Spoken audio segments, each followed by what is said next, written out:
Okay, let's talk through all these golf events that you have coming up. Gabby, I'm glad you asked. Got my calendar right here. July 17th at Red Run, and then July 31st, I have the American Golf Outing for the Cancer Society. I also have the American Cancer Society golf outing on the 31st, and also I got yours on the 18th, but he'll Yeah, I'm gonna be there. These are a lot of events and golf outings. Well, you want me to miss my own golf tournament? Gabby, they're all great calls. I mean, this is Hold on. I got this. Guys, I got this. Don't worry about it. Hold on a second. He always. Hey guys. How are you?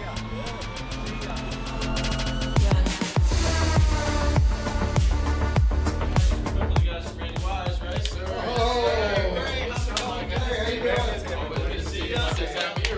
The Randy Wise Celebrity Golf Tour. Watch for the eye.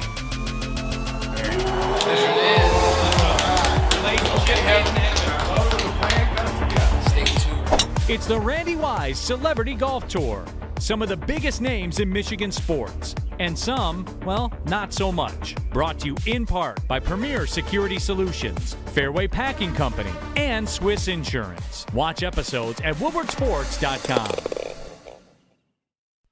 Morning, everybody. Welcome to the Morning Woodward Show here on the Woodward Sports Network. And obviously, as you can see, Adham Beydoun is not here today, unfortunately. But we do have my good friend Sam Flannel in for Adham Beydoun. Sam, how you doing today? I'm good, man. And for all of you who are surprised to see me, surprise. I'm very if you guys want to see me, I'm happy. I'm happy as well. If you guys don't, I'm also happy. And you know what else? The NBA Finals are just such an interesting time. Legacies are made. Yes. It's one of the best times of the year. I know you agree as a fellow NBA junkie like I am. Absolutely. And joining us as well, as always, in the sound booth, JB. JB, how you doing? I'm doing good. Probably a lot better than you are from last night. Sorry for us bugging you on heavyweights. My bad. You know what? It's okay. Yeah, you called me from a no-caller ID after the first time. It was...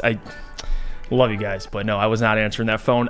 Gabby D. Phillips is here with us as usual. How you doing, Gabby? I'm doing great. How you doing this morning? I'm doing great as well. I mean, it's sad. The NBA season is now over, and most likely the NHL season will be over tonight as the Vegas Golden Knights welcome the Panthers. And I don't know. I think it's going to be closed out, but you never know. Hopefully not. We get more sports. But Lucas in the TD booth. Lucas, how you doing?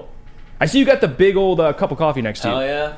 Man, We ain't spending dough on coffee today. These I'm guys not from a caffeine Toledo. guy in general, but I was Man. up late last night. Something to get me through the day. Yeah.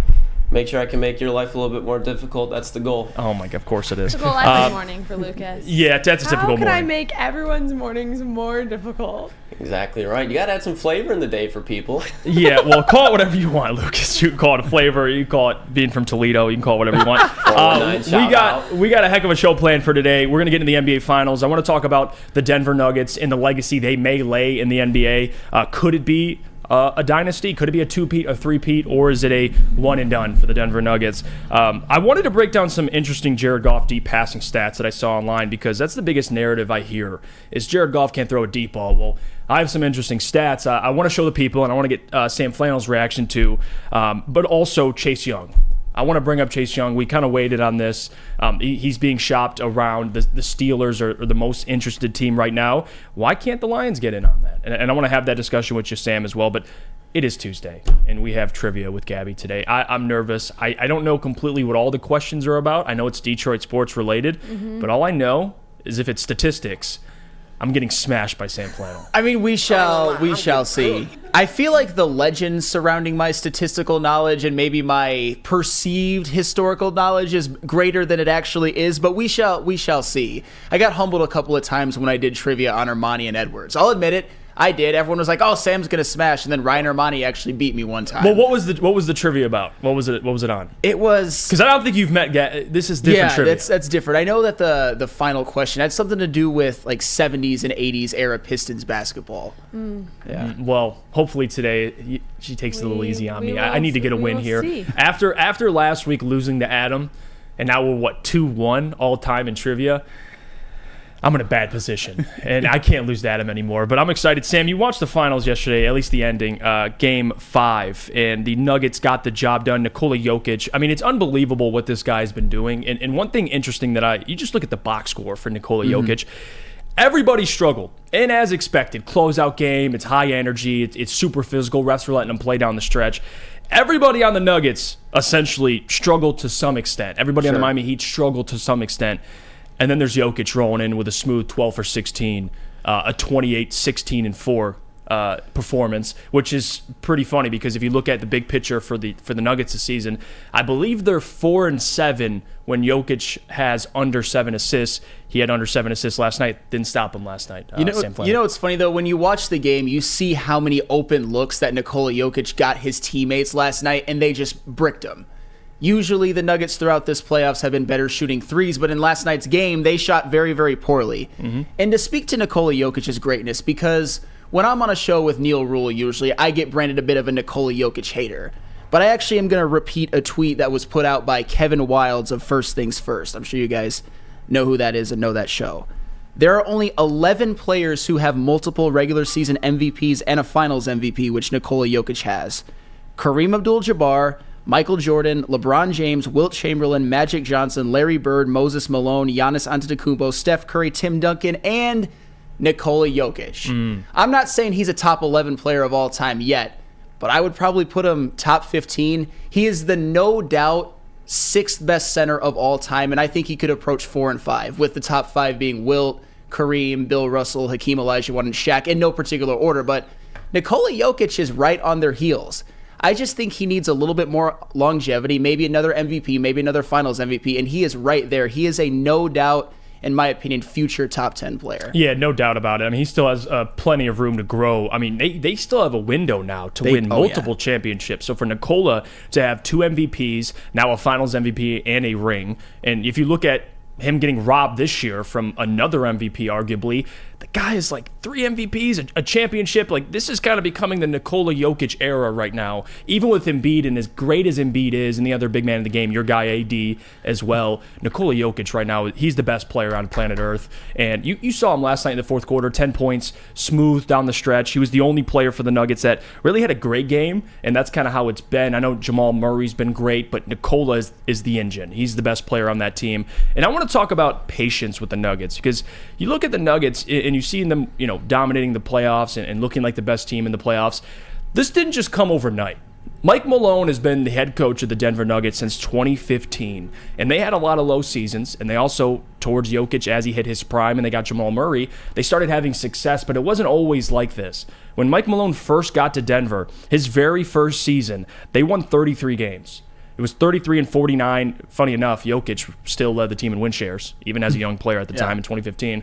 They followed that up with 40 wins, 46 wins, 54 wins, and then they started making the playoffs. But not only that, playoff runs. They made the conference semis in 2018, and then they followed that up, obviously, in 2019 with a Western Conference Finals run, as you guys know, and then a semis run, and then a first-round exit, which Jamal Murray was not there. So when people look at championship teams, people often forget about the road it took to get there, and that's something that, in the NBA, especially if you're not LA or New York or some of these other bigger markets in which, New York is not really like that recently, but let's bring up LA, that you can easily attract free agents. If you're a market like Denver, you got to be patient.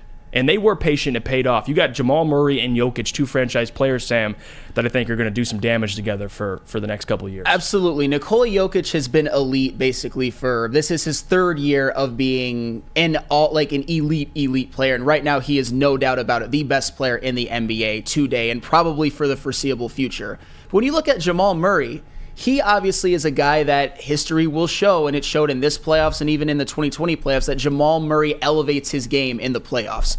He is a playoff overperformer. But the last 2 playoffs, he was out.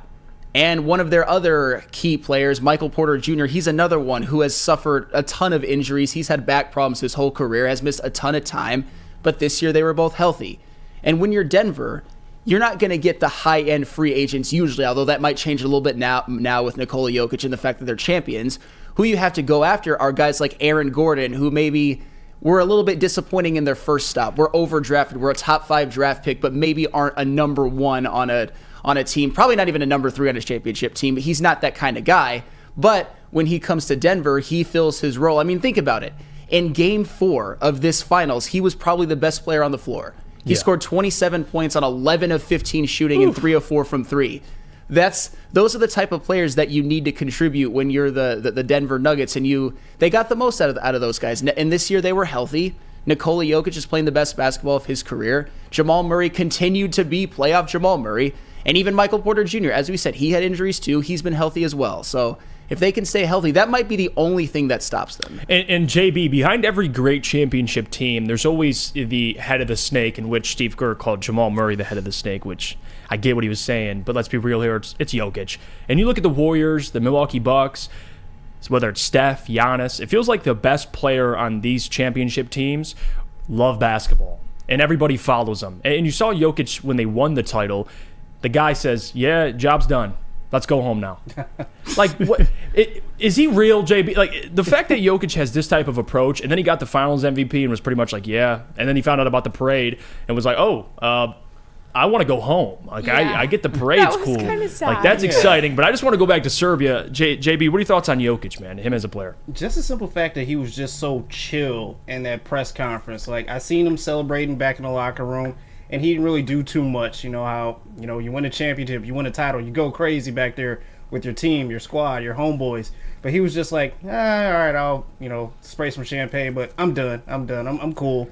And then, as you said, when they said the parade is on Thursday, he's like, no, I got to go back home. So it's just like, is this person real? Like, as you said, like, this doesn't really exist in many athletes like this. Just here to take care of business, go back home, I'll be back next season. Yeah, he just got done with his 9 to 5 shift. He's like, I'm just trying to clock out. I'm going home. Like, no, dude, you just won the NBA championship and you're the best player on planet Earth. It's more than that, Nikola Jokic, but I love it. You know what's funny too? Can we, and is this ignorant of me? A couple of Pistons also won a ring, all right? In Denver, you're welcome. Boo. Denver, you're go. welcome. Reggie Jackson, Ish Smith, Bruce Brown, KCP, DeAndre Jordan, in which I claim for the couple weeks he was here, about a week, maybe a day. But Sam Flannel, a couple Pistons winning championships too. I'll give you Bruce Brown, and that's it. Bruce Brown had a great fourth quarter in Game 4, but this is another thing that obviously it's not going to matter in the grand scheme of things. KCP was pretty bad in these finals. He basically did a whole lot of not crap, and obviously Ish Smith, Reggie Jackson, and DeAndre Jordan, I don't think they played any minutes. I'll give you credit for I'll give you Bruce DeAndre Brown. Jordan played 3 minutes. Oh, he played 3 minutes. He played 3. Congratulations. Congratulations. Would he like his cookie in form of peanut butter, chocolate chips, snickerdoodle? And I know. I'm giving DeAndre Jordan unnecessary strays because Jeff set me up for that one. But yes, I will give you 100% credit that Bruce Brown, he was an integral part of this finals.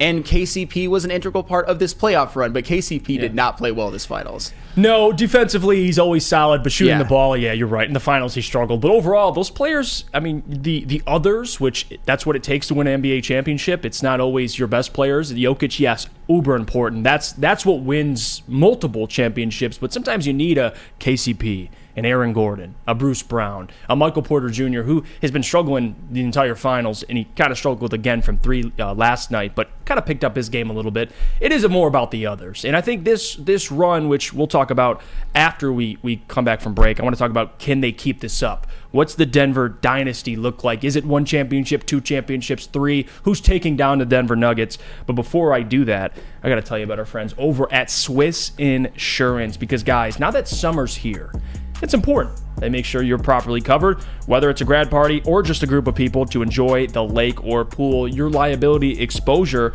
increases significantly in the summertime. Let the Swiss Insurance Group review your coverage and make sure that you are protected from an unexpected loss. Check us out at swissins.com or call Mark today at 248-800-4177. Since the dawn of moving people, Chevrolet has led the way. The world of transportation is changing. At Feldman Chevrolet, we are leading the charge forward. With every electric vehicle, every mile traveled, one Feldman at a time. The company that puts more Chevys on Michigan roads is now the #1 name for Chevy electric vehicles. All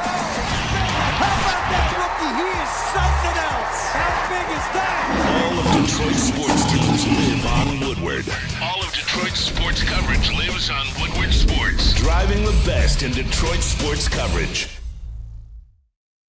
Welcome back to the Morning Woodward Show here at woodwardsports.com. Thanks for tuning in. If you're watching on the website, be sure to check out our clips, previous live episodes, merchandise, articles, all the great things. And then on YouTube, like and subscribe. And wherever you listen to your podcast, download and leave a 5-star review.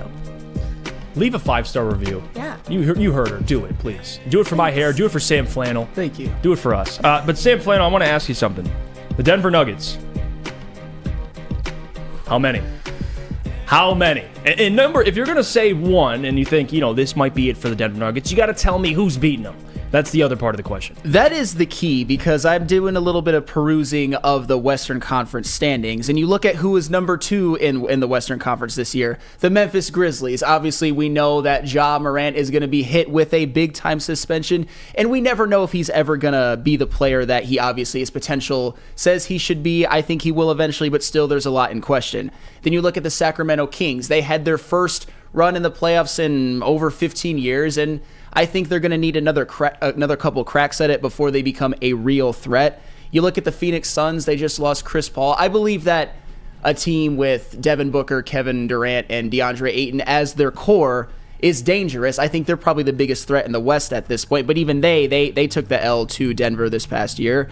The LA Clippers, I mean, I always keep hearing about it's them. Every year. But I know. Kawhi Leonard is actually probably one of the most injury-prone players of the past 10 years or so. He can never stay healthy. Paul George has issues staying healthy. The Warriors, I think they're on the downswing. The Lakers, LeBron is another year older. Oh. I mean, obviously, LeBron James is going to age at some point. All right. I wasn't sure what your confidence in the Lakers were looking like. Okay, And- that's all. Yeah, But continue. I don't That's think a shocker. I don't think they're going to be better than the Nuggets going forward. Okay, all Although right. AD is still going to be elite, although he'll miss some games. Oh, the my Minnesota gosh. Timberwolves, hell no. The Oklahoma City Thunder, if Shai Gilgeous-Alexander takes another step and they get Chet Holmgren back and all those draft picks, they could be a threat soon. I don't think next year. Right. And then the Pelicans, Zion Williamson, is he ever going to play more than 30 games in a season? I think his career high is 61, but he played 114 games in 4 years. Can't count on him. He's playing more games off the court than on the court. That's for damn sure. And the Dallas Mavericks, of course, they made the Western Conference Finals this not this past year, but the year before. But then they missed the playoffs. Mm-hmm. Obviously, Kyrie Irving is going to get a lot of the blame for that, because the second he joined the team, they basically imploded. But were they ever really as good as we thought they were?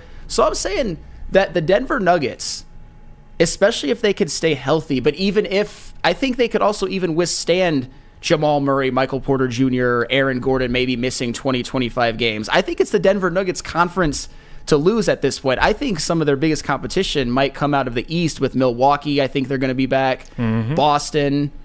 I do think they'll eventually just re-sign Jason Tatum and Jaylen Brown and run it back, as they should, by the way. But then again, Philly, you don't really trust them. Cleveland. The Denver Nuggets, the more I'm looking at these standings, the more I'm thinking they might be the favorites for the next 2 or 3 years. Sam, I don't know what team in the West that could beat them. I don't either. I don't. And before the playoffs, I was very confident in the Suns. I liked, obviously, Devin Booker, but KD and Devin Booker, what they could do as a tandem. But let's be real here. No one's beating the Denver Nuggets. They have more depth than anybody else. They have the better player in every series they'll play in. The only question I have is in the East. What does Milwaukee do? Because I'm still confident what the Bucks can be. Boston, how do they retool? I think the best competition for the Nuggets comes in the East, not the West. Sure. The West, and you kind of just ran through it already. Even the teams that were right behind the Nuggets this year, the Grizzlies with Ja, no thanks. I'm selling that stock. Sacramento Kings, I like what they're doing, but realistically, can they beat the Nuggets 4 times? No. I don't think so. Yeah. The Suns, I think, are the biggest threat because of the tandem they have, but even the roster itself needs a lot of work. It's not close to what the Nuggets have. The Nuggets are going to retain most of their players. The only guy that's going to leave in free agency expectedly is Bruce Brown, because some team's going to give him a lot of money. Besides that, everybody else is returning for the most part, all their impactful players. So besides Bruce Brown. So they're going to retain everybody. The Warriors, you're absolutely correct. I mean, maybe the Warriors can be a threat, but they're so much over the luxury tax. They might have to lose somebody this offseason. And I don't know who that is. The Lakers, even though, we find ourselves defending LeBron often, you got to be realistic. Lakers aren't doing anything next year either. Timberwolves, hell no. Pelicans, no. Yeah, the best competition for the Nuggets comes in the East. I think the Denver Nuggets can be in this at least conversation to win an NBA championship. I won't say they'll three-peat or anything like that, but I think they could be back to the finals the next couple of years, and maybe they can get another one or two, because Jokic isn't done now. And I think putting him, and I know Neil is very high on Nikola Jokic, and I don't agree with him being better than Hakeem Olajuwon. I don't. I think Hakeem's a better two-way player, and I care about the other side of the court as well.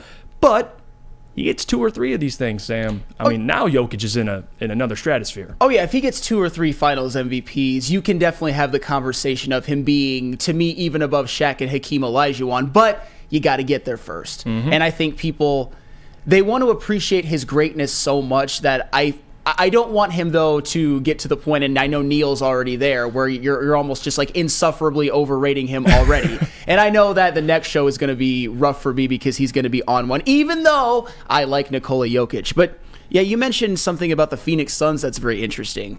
They lost, in order to get Kevin Durant, they had to lose Cam Johnson and Mikal Bridges, who, even after they left, looked like bigger losses than when they were there. Yeah. So their roster is fairly depleted. You'd think a team with Kevin Durant and Devin Booker as your 2 best players, that's probably as good of a roster as you're going to get in the West. But even them, I don't see them beating the Nuggets unless the Nuggets obviously have some injury issues.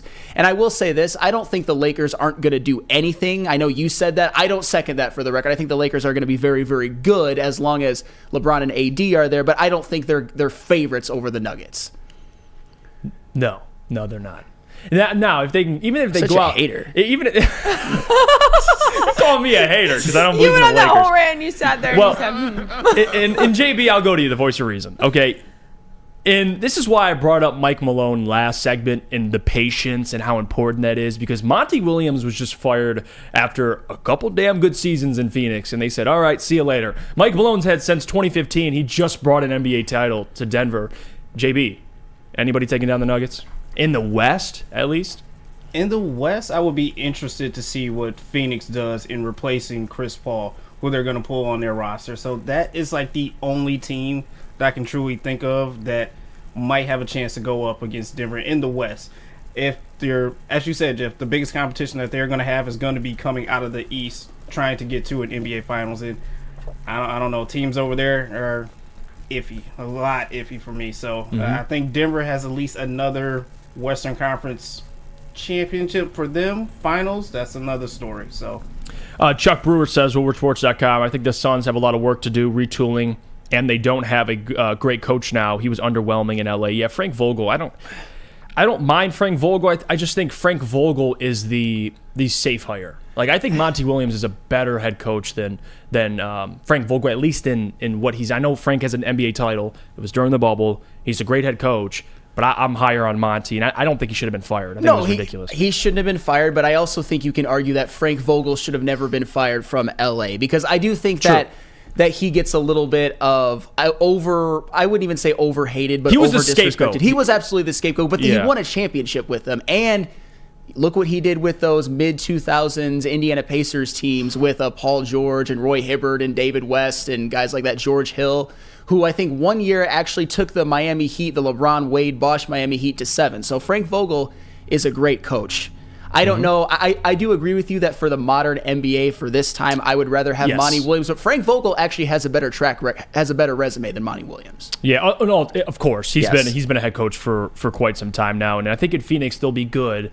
But how good's the question with the lack of depth they have? Do you think in the modern NBA that they're moving on from coaches quicker than previously? Yeah, I don't know why. It's especially when you look at Monty being fired and coaches in general being fired in the NBA. I think it's more of just being way too quick. Like teams that don't fire their head coach typically get rewarded. At least you see, like Steve Kerr with the Warriors. I know it's a very different situation, but even now you're seeing an example of Mike Malone with the Nuggets. People, I guess, fan bases aren't patient enough. Ownership isn't patient enough. Players aren't patient enough. Like I think people want a championship within 3 to 5 years, and it's just sometimes that isn't the case. Like especially in the NBA, you got to wait for players to fully hit their primes. Like Jokic, as great as he's been. Like, they were losing early in the playoffs, like even with Jamal early on. But still, it's different. I think teams need to be more patient. Take some notes from the Denver Nuggets because I'm not saying you got to wait, and hold the coach for 8 years when he stinks. But if you have a good coach like Monty Williams for the Suns, why fire him? It's just, I don't know. It's jumping the gun when you don't need to. I mean, that's I don't even know if that's what they're referring to because I don't think that coaches get held on for too long when they stink. We're talking about coaches being fired a couple years after they win championships. I mean, Nick Nurse, for example. Nick Nurse is another one who I think probably shouldn't have been fired. I understand that being able to inherit Kawhi Leonard and being able to play the Warriors in the finals in which Kevin Durant played all of 12 minutes, that helps a lot. But the fact that he's the championship head coach for a historically mid-franchise like the Toronto Raptors, he should have a statue erected in front of their building, not fired. Mike Budenholzer gets fired 2 years after winning the Milwaukee Bucks a championship. Yeah, it doesn't. And I get it. He had Giannis, yada, yada, yada, all of that. Frank Vogel gets fired a couple years after winning a championship. Monty Williams gets fired a couple years after taking the Phoenix Suns to a championship. It's these Doc Rivers even. I know that Doc Rivers is the king of those implosions. I would say that context is a little different. That's fair, but everywhere he goes, they win, and he does win it. He does have a championship, but also quite a few flameouts. I will say that. But these are coaches with resumes. These are coaches that when you look back at the all-time pantheon will be higher than you think they are, but they just get fired right after, being successful, having successful tenures. You don't see that everywhere No, else. you do not. But you do see when you get Guardian Alarm is a good defense. And let me tell you about Guardian Alarm right now because, guys, they got customized solutions from real experts. Their professional technicians take the time to recommend security and automation solutions specific to your needs. They also have 24/7 professional monitoring, technology backed by people. Your safety and security deserves technology that's not only been proven to work, but by people that have been proven to care. Call 1-800-STAY-OUT for more information. Introducing the Planet Fitness Guide to getting that post-workout glow. Step 1. What's your why? More epic energy? Better sleep? Blow off steam? Step 2. Join Planet Fitness for just $10 a month and get moving in our clean and spacious clubs. Step 3. Bask in that post-workout glow. Join Planet Fitness today for just $10 a month. Join today at any of the 50-plus Detroit area locations. We don't like to brag that we are the toughest sports network in Detroit, but we do have a guy named Darren McCarty on our side. Woodward Sports. Welcome back to the Morning Woodward Show here at WoodwardSports.com. Thanks so much for tuning in. Be sure to come on back at 11 a.m. for Big D Energy, 2 p.m. for Ermanni and Edwards with Maz, and 5 p.m. for the Woodward Heavyweights. And follow us on all social media at Woodward Sports as well. Great stuff over there. Now Jeff's got some great stuff on Jared Goff. Oh, I can't wait to get into it. Jeff Iafrate filling in, as well as Sam Flannel filling in for Adham Beydoun. Are you filling in? I guess as host, I'm filling in. Oh, yes. I wish I could host a lot more, but unfortunately, Adham does that, and Sam Flannel's filling in. Love you, Adham. Hope you're doing well. Thank you, Jeff. I do want to talk about Jared Goff for a little bit now because, Lucas, you have the graphic. Could you pull that up for us? I want to show you. I don't know if you saw this, Sam. So I saw this, and this is per Lions Fan Report for people that are listening via podcast, which, by the way, leave a 5-star review. It says Jared Goff's deep passing stats in 2022 per PFF. Here we go. Passing yards, 723, 14th among all quarterbacks. Passing touchdowns, 5, tied for 14th. Passer rating, 104.2, tied for 7th. And completion percentage, 41%, which, again, this is from deep. This isn't just in general because that is god-awful, but from deep, that's actually pretty good. Week 13 to 18, Goff finished with a top deep passing grade of 96.8. And Sam Flannel, when you first see that, and I know this is the thing, too, because often you hear, and at least when you see things like Jared Goff overthrowing or underthrowing, J-Mo against the Jets, or you see things, it's like, well, Jared doesn't have a deep ball. That's always, Jared doesn't have a deep ball. He can't throw a deep ball. But the people forget what deep threat besides DJ Chark did they have last year until they got J-Mo? They didn't have a lot of guys that could at least take the top off until J-Mo got back. They had DJ, but he was in and out of the lineup. What's your first reaction when you see these stats? Well, you also have to remember that Khalif Raymond throw that he made against the Packers in week 18 last season. That was probably the best throw I've ever seen Jared Goff make for the Detroit Lions. What I take away from this is that it confirms that Jared Goff had the best season of his life last year, and that he certainly was not the problem.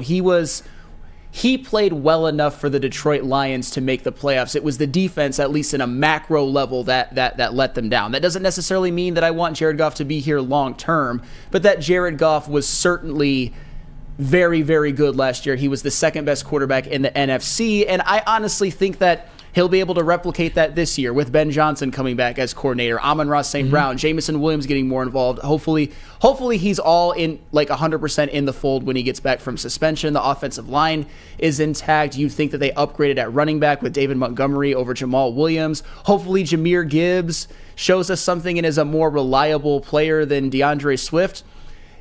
Jared Goff, everything is set up for him to have another great year. And honestly, it makes me think that maybe him and Jamison Williams will be able to develop that chemistry when it comes to the deep ball, because he obviously can throw it. A lot of the whole he can't throw the deep ball is narrative. You saw him do it a couple times to DJ Chark.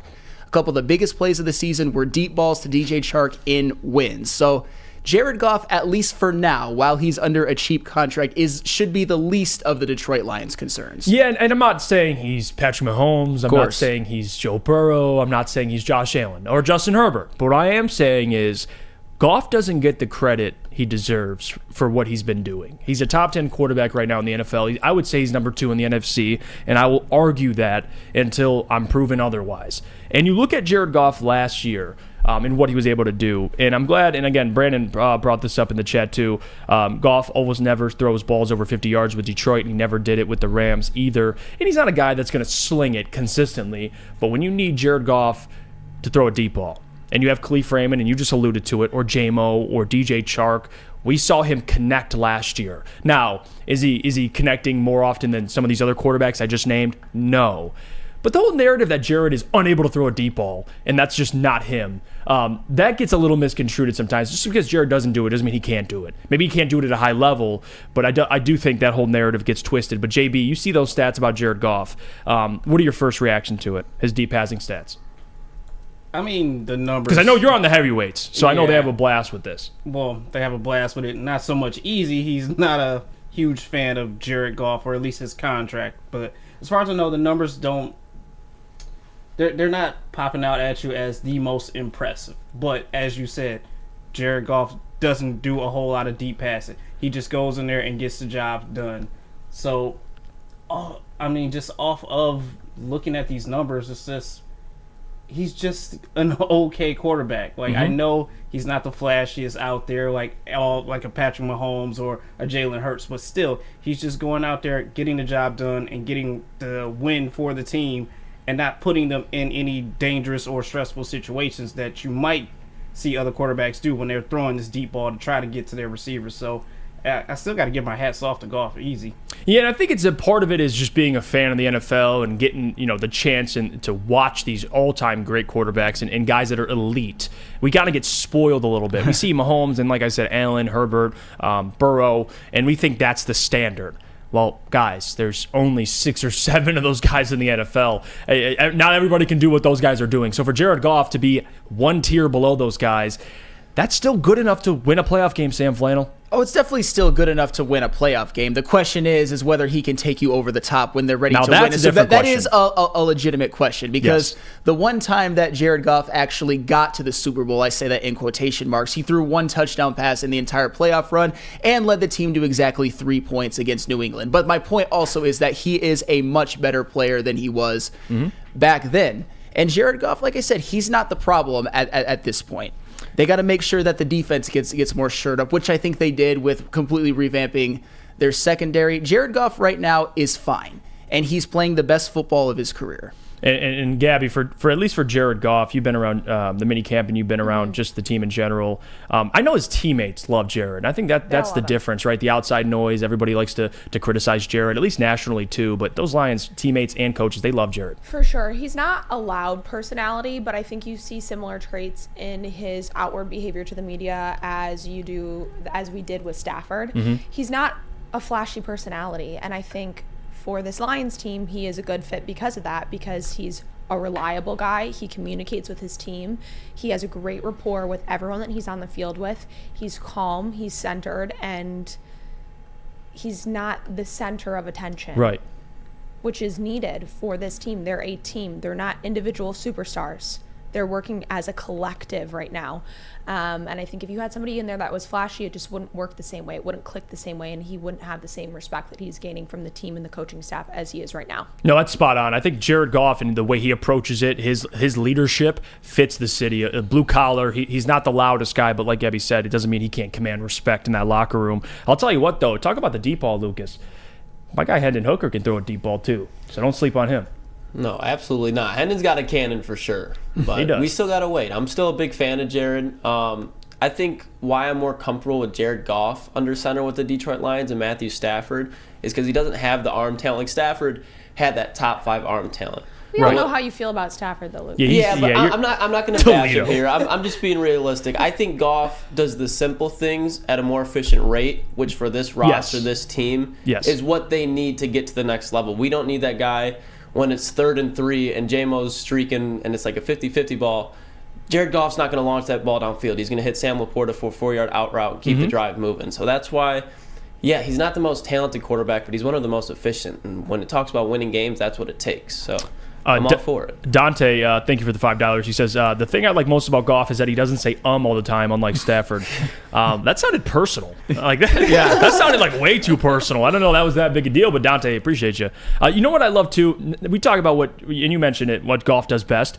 Brad Holmes knows what Goff does best because guess what? He got him some yak guys as well. I mean, with J-Mo, we know he's a deep threat, but J-Mo's also has yak ability with his speed. Get the ball to him.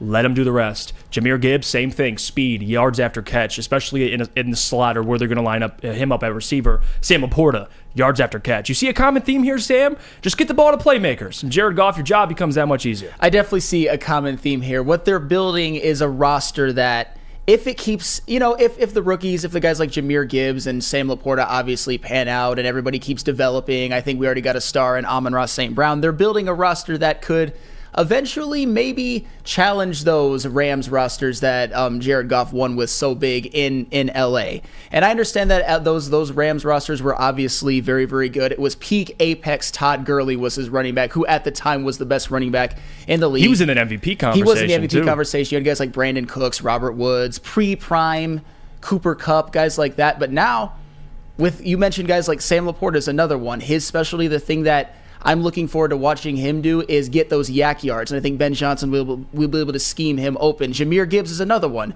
They went out and got Jared Goff, the best receiving running back in this draft, at number 12 overall, which is a little bit of a question mark. But if Jahmyr Gibbs becomes that offensive weapon, we're not even gonna remember it. And then Jamison Williams, hopefully, when he gets back playing well, I think he will be huge for Jamison Williams. Even Amon-Ra St. Brown. I think Amon-Ra St. Brown is the perfect safety blanket wide receiver that any quarterback could use, especially a guy like Jared Goff, who doesn't have all of the physical tools, but he knows how to get the ball to playmakers, as Lucas said. And Amon-Ra St. Brown, he's a star right now.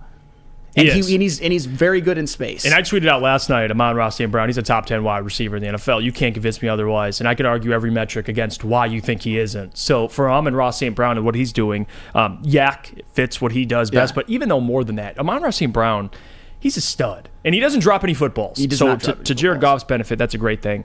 For this, I want to read some of these comments. Hoofhearted says, WoodwardSports.com, Goff's only mechanical issue is the inconsistency of his spiral. He has the arm strength, but his longer throws float when the ball is in a tight spiral. Now, that's fair. I mean, I think that's fair. It doesn't mean it can't get there, but it's not as pretty as these other quarterbacks. I'm not arguing it is either. I want to get to this comment. Oh, wow. Okay. Brandon's here dropping Hendon Hooker isn't an NFL quarterback. I would love to go back and look at who Brandon never thought was an NFL quarterback. Can we get that list by chance? And I'm curious what the hit rate on that is, Brandon. Apparently he's not an NFL quarterback. Interesting. Brandon says St. Brown is top 15, not top 10. He doesn't go deep. Okay. Thank you for that. Denver Blair, Stafford sucks. What did he do here? Have 2 winning seasons that never got us to the playoffs. 12, yes, nothing. But he has a big arm. Man, Lucas, do you have a Lucas? You got some. I'm not the only one. A burner account. Yeah, you got burner accounts. No, in the chat. I swear, it's facts. Some people. They can see past the disguise. They can see past the smoke and realize that. Yeah, this guy's a good quarterback, but he wasn't a number 1 overall pick. Needs a lot going around him to win a Super Bowl, which he got, but it was never in Detroit, and they should have realized that long before he left. I love this comment. Hoofhard, says, Hendon Hooker's paycheck indeed says he is an NFL quarterback. Thank you for that confirmation, Hoofharded. Here's Johnny says, how many TDs to interceptions did Hooker throw last season? Yeah, we're not going to go down that rabbit hole. I want to stay on Jared Goff here because actually next segment I want to talk about Chase Young, and then we got trivia later on in the show, so you're going to want to stick around for that. But I want to get to these comments before we move on. Jay Wilfan, Sam's take on John Morant was silly. He's 23, almost 24, and even if he gets a year to think about dumb choices, he won't lose skills. And we just saw Klay Thompson miss 2 years. He seems fine and much older. No, I didn't say that he was going to lose skills by for the record, that is not at all what I said. It's just when you have all of these off the court problems, it can derail your career. The thing is with John Morant, the thing in which he's shooting himself in the foot so much is that he has a roster around him in which if he continues to develop and plays at the level he's capable of, they can compete at least for the West. I mean, you've got Jaren Jackson Jr., Defensive Player of the Year. Desmond Bane, 23 points a game on 40% three-point shooting. And then Luke Kennard, the best three-point shooter, at least catch and shoot in the league by the numbers, although not the biggest volume. So he's set up very, very well. He just needs to take this punishment that he's about to get his head on straight, and focus on basketball, and I think he can be a Hall of Famer. He's on that track. Garrett says, when Goff has his feet set, he could throw a pretty nice deep ball. When he's under pressure or nervous, his feet get messed up and the ball doesn't get there. And thank goodness, at least in Detroit, he's been thriving with this offensive line. But those guys last year, he barely gets touched. And again, they were healthy, and that's a big thing that we're going to be paying attention to this season, because the health of that offensive line pretty much dictates a lot of what this offense will do, period. Because whether they can run the ball effectively, protect Jared Goff, give him time to get the ball out. Yeah, I mean, listen, I love Jared, but a lot of it does depend on that offensive line. Yeah. Not too many quarterbacks have that offensive line, that type of caliber offensive line. No, it's the best unit on the team. But if you're going to be a team that wins big in the NFL, you want your offensive line to be one of the best units on the team. You look at every team pretty much throughout history, even the Philadelphia Eagles. They made the Super Bowl last year. The Kansas City Chiefs, who actually won the Super Bowl, one of the reasons they were able to do that is because they were able to protect Patrick Mahomes behind guys like Andrew Tooney and Orlando Brown Jr., who's no longer there, and of course Creed Humphrey, who is quickly becoming arguably the best center in the NFL. The only one who, once Jason Kelce declines, it'll be Creed Humphrey's league from the center position. So having an elite, dominant offensive line, especially with a quarterback like Jared Goff, who isn't as mobile and does need a lot around him to be like high-end successful, it's just a blessing. It's their offensive line, man, their ceiling, I know we're going off on a little bit of a tangent, but the Detroit Lions offensive line, their ceiling, I think, could be second or third in the NFL this year. Yeah, if everyone's healthy. Those are some big boys up front. Yeah, they are. But I got a different version of a big boy right here at Strawberry Fest, and you got to check it out. Strawberry Fest is back at Big Boy. Try some classic breakfast items. They got strawberry hotcakes, mouth-watering red velvet waffles, but you can get lunch and or dessert as well. They got strawberry pie, deep fried vanilla Oreos, or strawberry hot fudge cake, and more at Big Boy. How would you like to win not one, but 2 vehicles of your choice? One for you and one for your wife, your girlfriend, or your best bud. Get to Lady Jane's today for an award-winning haircut and automatically enter for your chance to win. Courtesy of Les Stanford Buick GMC of Ferndale. Lady Jane's, open 7 days a week, walk in anytime. It's wicked awesome. Love Woodward Sports? Love love wearing clothes, then you should be wearing Woodward Sports clothes. Check out our full line of merch at woodwardsports.com. Just click on Shop. We have all your favorite designs, like Dan Campbell kneecaps, Woodward Golf, and of course, our own logoed out merchandise. Men, women, infants, kids all love Woodward Sports. Impress your friends. Impress your boss. Impress your dog. Buy Woodward Sports merch today.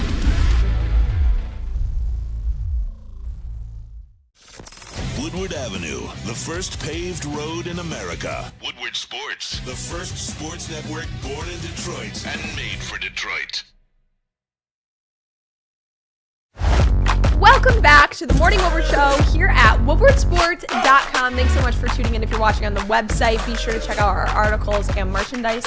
Some great merchandise dropped yesterday, so check out our new arrivals. And then if you're watching on YouTube, like, subscribe, get in that chat, get a subscription. And if you're listening via podcast, download this episode and leave a 5-star review because Jeff and Flannel unintentionally matched today. Hey, and I think that deserves a 5-star review, even if you can't see it via podcast. Yeah, you're spot on. Even if you're not watching live, leave a 5-star review. And I got the hoodie on. I got the Shoot Hoops Not People hoodie on here. So spreading good messages. Sam Flynn, I know you were in blue, so now we're kind of matching. But you are a Michigan fan. Yeah. I am not, even though I lost my hair to Michigan. But that's in the past. We're moving on to bigger and brighter things. I feel like it gets brought up at least it still eats at me every single day. Chase Young. Can I interest you guys in Chase Young? He's available right now, and the Detroit Lions do have depth at their defensive line, of course, but you can't turn away a guy like Chase Young. Even coming off an ACL injury, I don't know what the asking price would be, and I'm going to put a poll in the chat for everybody else to participate. But Sam Flannel, when you see Chase Young's available, because listen, we had this conversation with DeAndre Hopkins, and at least DeAndre's a free agent, so you just sign him. But if we're talking DeAndre Hopkins or Chase Young's intriguing. Chase Young is absolutely intriguing. You know what's funny about him too? In the 2020 draft, he was the guy that if he would have actually fell to the Lions at 3, I think I would have done backflips, because Chase Young, and Lucas, you're an Ohio State fan, you understand how good of a prospect he was. I think coming out, he was even better than Nick Bosa and Joey Bosa as a prospect. But the problem with Chase Young is he's had some injury issues throughout his career. But people shouldn't forget, though, how good he actually was in 2020 when he was Defensive Rookie of the Year, a Pro Bowler. He had 7.5 sacks, 10 tackles for loss, 12 quarterback hits, 4 forced fumbles, 3 fumble recoveries, including a fumble recovery for a touchdown. Chase Young, I think he's a guy that, obviously, in the past couple of years, he's played 12 out of a possible 34 games. And in those 12 games, he only has a sack and a half, which brings his career total to 9 in 27 games, which that's not great. That doesn't scream to me a dominant defensive lineman. But I also think the last couple of years he's battled injuries, especially last season. He was never fully healthy and on the field. He was only on the field for 3 games. And imagine Chase Young, sort of a guy right now who is seen as a little bit of a depreciated asset. He's still on his rookie contract. Imagine if Chase Young actually has a career renaissance in Detroit. Chase Young on one end and Aiden Hutchinson on the other, and then James Houston in that rotation as well. We're looking at potentially... Think about that if they all reach their potential. I mean, Aiden Hutchinson already had a dominant rookie season. James Houston had a dominant rookie season. Yes. And then you put Chase Young, all of them together, they could be a 3-headed monster at the pass rush position that could give quarterbacks nightmares for the future. And I think Chase Young, when healthy, is, or can be, I at least haven't seen it. His rookie year was dominant, but we haven't seen him really take off. He's been unhealthy the last 2 years. And now he's going into the last contract, or last year of his deal. They declined his 5th-year option in Washington.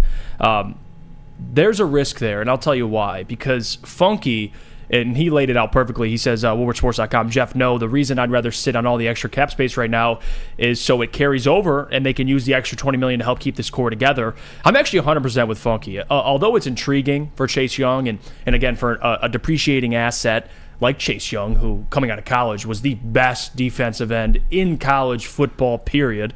I would love that. Ohio State, Michigan, combining forces on the Lions, and Chase Young and Aiden Hutchinson terrorizing quarterbacks and the NFC and AFC if they make the Super Bowl. But if we really talk about like what it would cost if he does play well, Sam, it's a lot of money. And you got Jonah Jackson. If they want to extend Goff, there's that. Amon-Ra St. Brown, Penei Sewell coming down the pipeline. Like there's a lot of guys they're gonna have to pay. So part of me is super intrigued, but then the other part of me is, I'd rather keep the other guys and keep this core together. Because again, if Chase Young, if he was a little older and he was already on a deal, or you can get him a little cheaper, not only are you going to have to trade for him, but you're going to have to extend him as well. And that's where I get pushed away a little bit. Yeah, that is absolutely fair. And imagine if they're able to acquire Chase Young and he does have that breakout season, especially given his talent, given what he did his rookie year, he would obviously ask for a bag. So Chase Young, you never know. Even if you do get him this year and you don't want to extend him, he might be a little bit of a rental. I get what you're saying. Financially, in terms of being fiscally responsible, Chase Young might be seen as a little bit of a luxury, given the fact that at the defensive end position, the Detroit Lions, that's actually one of their stronger positions. Yeah, the question is how much are the Commanders asking for Chase Young? That's probably my question, because if it's low and it's not expensive and you could get Chase Young on a little bit of a bargain, I don't mind taking a 1-year flyer on him. But Sam, if you have to trade away at least somewhat valuable assets or draft capital, go get Chase Young, and you can't re-sign him, it's a 1-year rental, essentially, for a guy who hasn't been healthy the last 2 years. So if not the Lions, then who? Well, you're seeing the Steelers are reportedly in on Chase Young, which I think that makes a lot of sense for Chase Young as well. To go play for Mike Tomlin would be great. JB, help me out here. Voice of reason. You're Brad Holmes. You picking up the phone? You calling? You trying to get Chase Young or what?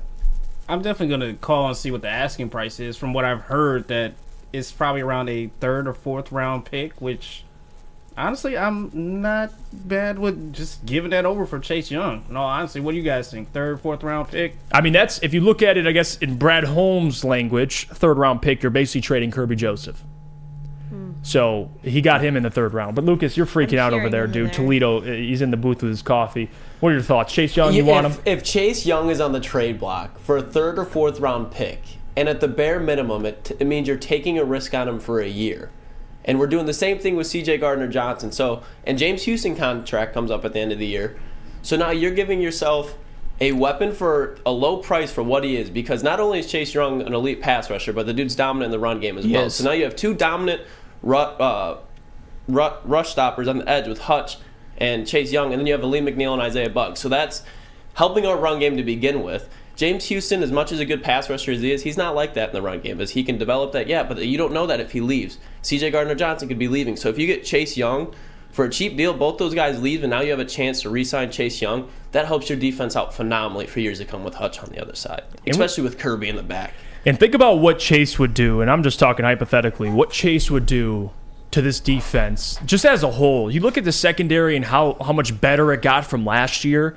You could argue as a secondary on paper, Sam, I would say they're a top 10 unit, and you could make an argument for them in the top 10, just on paper. Imagine getting Chase Young on this defensive line. You like the defensive line, right? Houston, Aiden, Ali McNeil, even Levi when he comes back. There's a lot of depth there. But Chase Young would walk in as arguably your second or best defensive end. Think about that. And Aiden and Chase Young with this secondary, it is a risk, but the question is Brad Holmes willing to take their risk? And I haven't really seen Brad do that in his tenure with the Lions yet. He hasn't taken a risk like that yet. Yeah, no. So what makes me be convinced that he'll do that now? That's the question, because we're not Brad Holmes. And I think me and Lucas, and I will be fair, I really, really like Chase Young as a player. Even as a Michigan fan, he's one of my favorite Ohio State Buckeyes ever, and I still can't forget what he did his rookie year, and I think it's gotten undervalued. And Lucas is absolutely right. You mentioned something, even in the past couple of years when Chase Young has had injury-plagued seasons, he's put up pretty piddly sack numbers over the past couple of years. That's just I'm just being real. He grades out very high in run defense, even in his injury-plagued years. And that is something that the Detroit Lions obviously still need help with, given the fact that the defensive line, I think, is still a little bit of a question mark on the interior. You might want to get a guy like Chase Young who can provide very, very good edge, like pass rush off the edge, run stopping off the edge, and maybe even play all along the defensive line. Chase Young, don't get it twisted, is a physical freak. He's got all the size and the speed. He's got everything you could want out of a defensive end. His problem has just been availability. So, like Lucas said, if the asking price is a 3rd or 4th round pick, even as a chance for just a rental, even if you don't want to extend him, I absolutely would take it. 100 times out of 100. And I know that I'm that's why you're not Brad Holmes. I know it's going to come into the chat right now, but a lot of people seem to forget and are sleeping on Chase Young. He's become another one of those guys who's been a little bit of a that guy was never good anyway. In his rookie year, he only had 7.5 sacks, but he was also defensive rookie of the year. Yeah, it doesn't make any sense. The pendulum has to swing back to where people all of a sudden don't think Chase Young is trash anymore. That's the type of stuff that I keep seeing, and I don't like it. And right now in the poll, so the Lions trade for Chase Young, you go join in on our YouTube chat thread or woodwardsports.com. It's 50-50 right now. And Gabby, I want to ask you, Brad Holmes, is this something Brad you think would be willing to do? Do you see Brad taking a risk like this? Or no? He'll just probably stay put and keep the team he has right now together. Everything is clicking right now. Yeah. He would really have to move Brad, I feel like, in a way in the room. Yeah. One-on-one. He would have to have such a fantastic conversation and have a fantastic time with the team if that's available, and be able to see that chemistry, him in the building, for it to happen. Based off of his track record, when we're looking at what he's previously said, if they want a lot for him, there is no way, because he's not willing to spend big money on big players.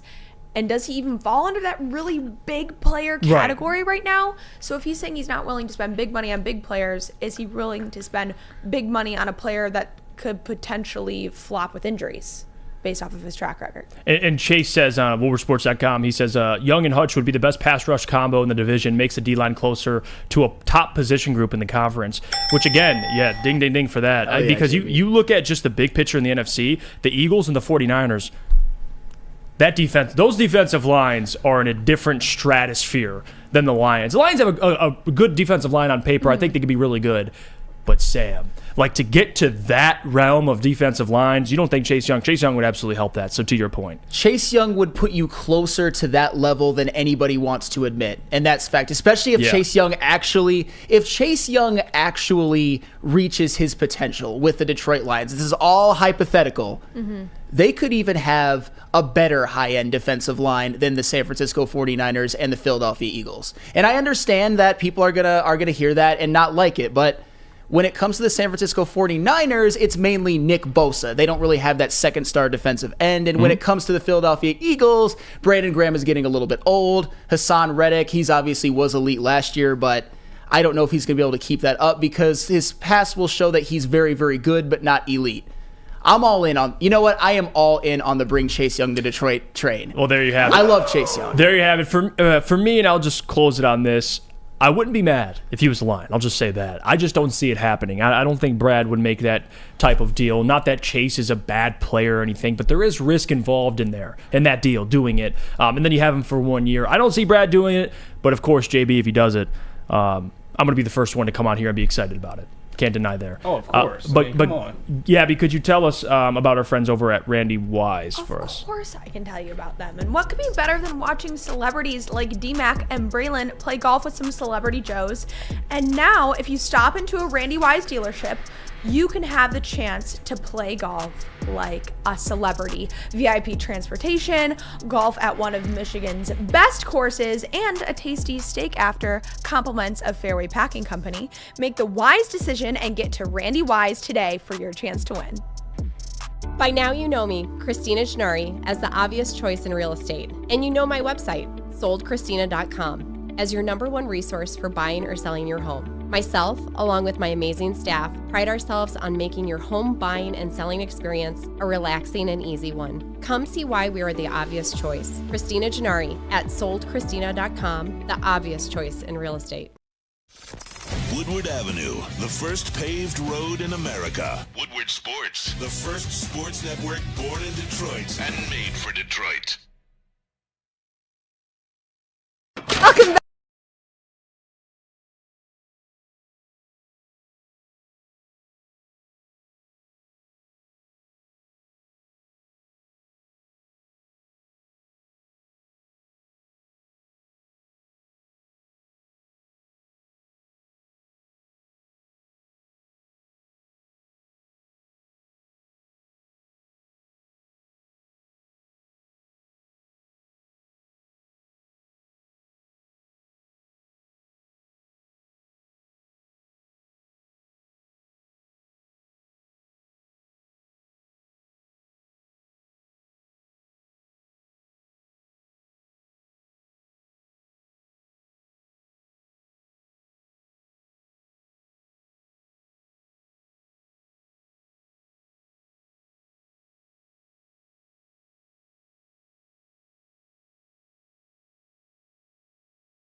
Mike.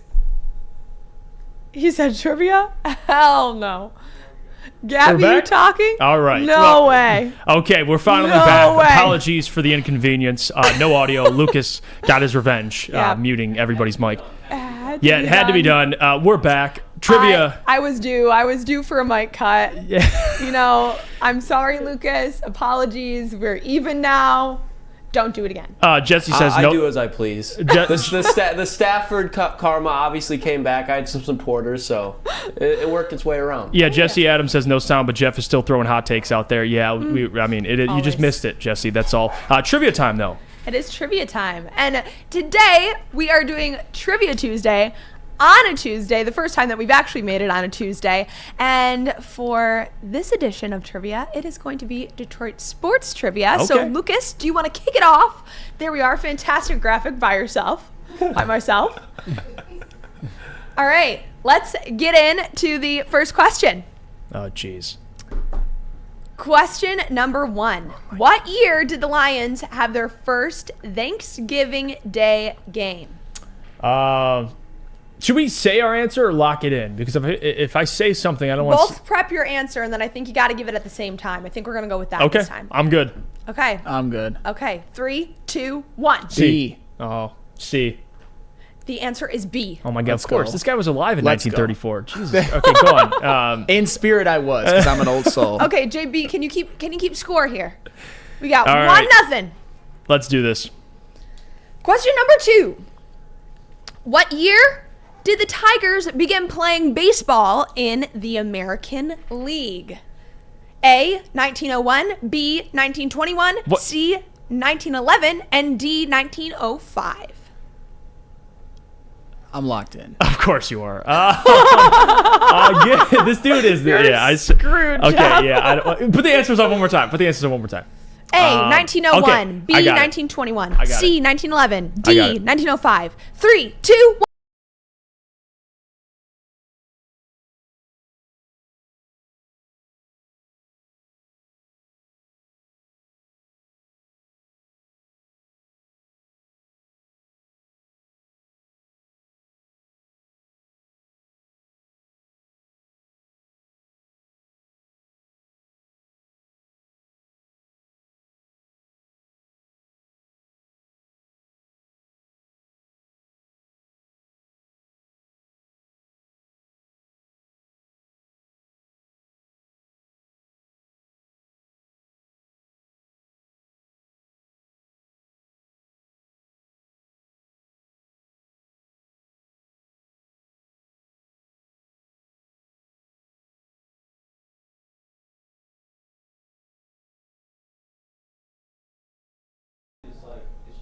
Can we get a monkey to operate Someone said- soundboard? Someone fire Lucas. This thing is going out. Okay, bye. So there's... Are we back? Oh, my gosh. Okay. Jesus. I mean, I don't know. I'm telling Lucas he's better sleep with one eye open now because you know what? You're coming for me I'm not in my even- trivia segment. It's nothing personal. Clearly it is. I'm not even... I'm not even going to roast Lucas. I'm just going to let the people do that for me. Yeah. Let's hear it in the chat. So what is it, 2-0 now? And we locked in? We Yeah, have another 2-0. question. 2-0. We're at 2-0 now. So now we got to go into what was the catchphrase of the Tigers Jesus. in 1984? Your options. A, eat 'em up Tigers. B, let's hear your roar. Positive? C, bless you boys. There is no way. D, stay positive. They're asking what was the answer to the last question. The answer to the last question was A, 1901, and Flannel did get that correct. Of course he. So Flannel is 2 for 2. So stay positive. Mm-hmm. That is there's no way that's right. There is no way. You gotta both let me know when you guys lock in. Okay, one more time. Throw it up on there. Dude, this guy. He's a freaking pro. dude. He's an AI. We need to put him on Jeopardy. Bless you boys. Jesus, Bless you man. boys. Let's hear your All right, roar. B. You're going B. I'm going A. A. Neither of you got this Okay. one. Wow. Bless you boys. Bless you boys. Apparently they were sneezing a lot. Okay. Bless you, boys. I'd rather have stay positive. I'd rather have that. I thought that was pretty good. 2-0 now, I guess. Yeah, 2-0. 2-0. Okay. And on to question number 5. We're going with a little Red Wings action here. What year did the Red Wings win their first Stanley Cup? I got it. A, 1920, B, 1943, C, 2002, D, 1936. I got it. I'm locked in. 3, 2, 1. D. Gosh, you guys both got that one. Is it D? Yeah, D. You said B or D? I was wrong. Oh, see? Sam, I love you, but I gotta get everything I can. If I can get one, I gotta get one. The broker of honesty. Right Integrity. You could have gone with it. I thought you said D. I know. Okay, 2-1. 2-1. Still On to another Red Wings question. What was Ted Lindsay's nickname? A, Terrific Ted, B, Terrible Ted, C, Tough Ted, or D, Lovely Lindsay? Okay, I know this one. Are you ready? God. Yeah. I've seen this. I saw this one time and it stuck in my head. Okay. 3, 2. Wait, I forgot the answer. Pull it right back up. Jeez, okay, you're good. So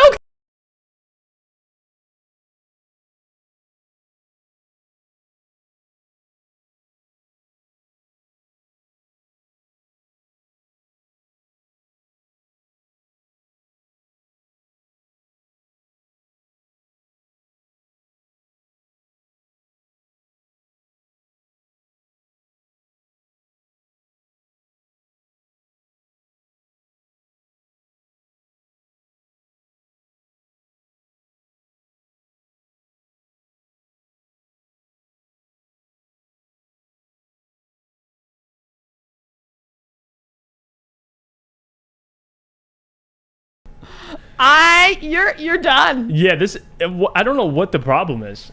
I don't know either. Me and you are facing the same questions right now. This is weird. Maybe stay in there, JB, and just keep the mics hot. Okay, Jesus. And my volume was too high is what they're saying, because I was gosh. screaming when the audio was out, just in case you guys could hear me when the audio was off. But if you missed that, the answer was B, Terrible Ted. Yeah, I think that was like the ghost of Ted Lindsay in the room or something. So now for we're this at what, audio. 3-2? Yeah. Yep, 3-2. Wonderful. And we're going into another Red Wings question. What team did Sergei Fedorov sign with in 2003? A, Anaheim Ducks, B, New York Rangers, C, San Jose Sharks, or D, New Jersey Devils? Okay, well, Sam clearly knows this one already. Quiet confidence. Yeah, but I'll just take a swing, man. Screw it. Yep. Ready? Yep. A. 3, 2, 1. A. It is A. So Yeah, I knew 4-3. that. Yeah, I knew 4-3. that. You I already guys knew are that. I already crushing knew the that, trivia boys. today. Something about Adam not being here. I Maybe almost the said- trivia is just I more almost- successful without his lack of trivia overwhelming all Yeah, of well, us. Adam, he like knows a lot of things about subjects I didn't think he knew about. Like Taylor Swift, apparently he's the biggest Taylor Swift fan on planet Earth. That was a surprise. Yeah, I guess it's everyone's surprise. What is it, 4-3? Yeah. 4-3. 4-3. All right, 4-3. Here we go. Pistons action now. Oh. Who won the 1990 NBA Finals MVP? A, Joe Dumars. B, Bill, I'm going to butcher his last name. Lambier. You got it. C, Isaiah Thomas. D, Dennis Rodman. Well, this one, I think me and Sam are going to end up tied here, so we'll just... Oh, no. Which one was 89 and which one was 90? See, this is a tricky one, because this is a tricky one. Okay. I'll can you put the choices back up real quick? Let him think. Let him cook. Let him cook. Let him cook. Okay. All right, let's just do it. 3, 2, 1. A. Oh. Wow. Is it right? You both are incorrect. Oh, wow. Oh, was that the prior year? C, Isaiah Thomas. Oh, we swapped it around. Okay. Well, you gave it a Yeah, shot. well, it's out of order. That was an L. The guy who loves Pistons, wow, that's a huge L. My I'm very apologies, surprised Isaiah from Thomas. both of you on that Don't one. I show know this. these Pistons Do not fans show are gonna this be clip lost. to Isaiah Thomas. I will not let it happen. All right, we're good. All right, going into question number 8. Where were the Pistons located before they came to Detroit? Ooh, I got A, this one. Fort Wayne, B, Indianapolis, C, Cleveland, D, Columbus. I'm ready. 3, 2, 1. A. A. Yeah, well, I was going to say Fort Wayne. It's Fort Wayne. Yeah. Sorry. 3, 2, 1. 3, 2, 1. 3, 2, 1. I'm switching up the... Yeah, Fort Wayne. Okay. Fort Wayne. So now 5-4. Yeah, wow. Okay. Reverting How many? back. How many are there total? 15 questions total. Okay, so okay, all right. I'm holding on. I'm only down 1.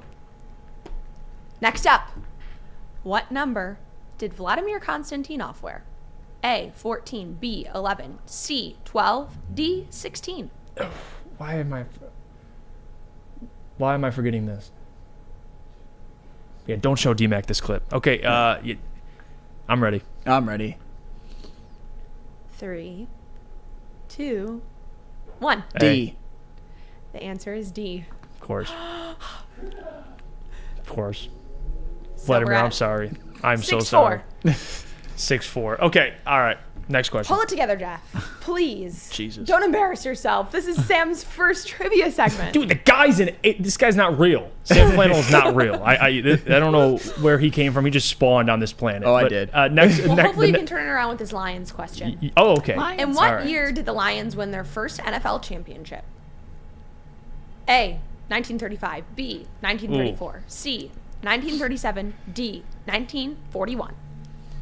It's like you see this, and then it just like leaves your head. It was that same thing with the Joe Dumars Isaiah Thomas. It's like you question. see I'm like, it, you know, and then you look back and you're like, wait. And then you have these answers that are, you do this. See, I know how you do this. You pick the years very close, like 34, 35, 37, 41. Yeah. Like there's. Can't make it easy. All right, I'm just gonna go with. I'm locked in. Yeah, I'll just say that. 3, 2, 1. A. The answer is A.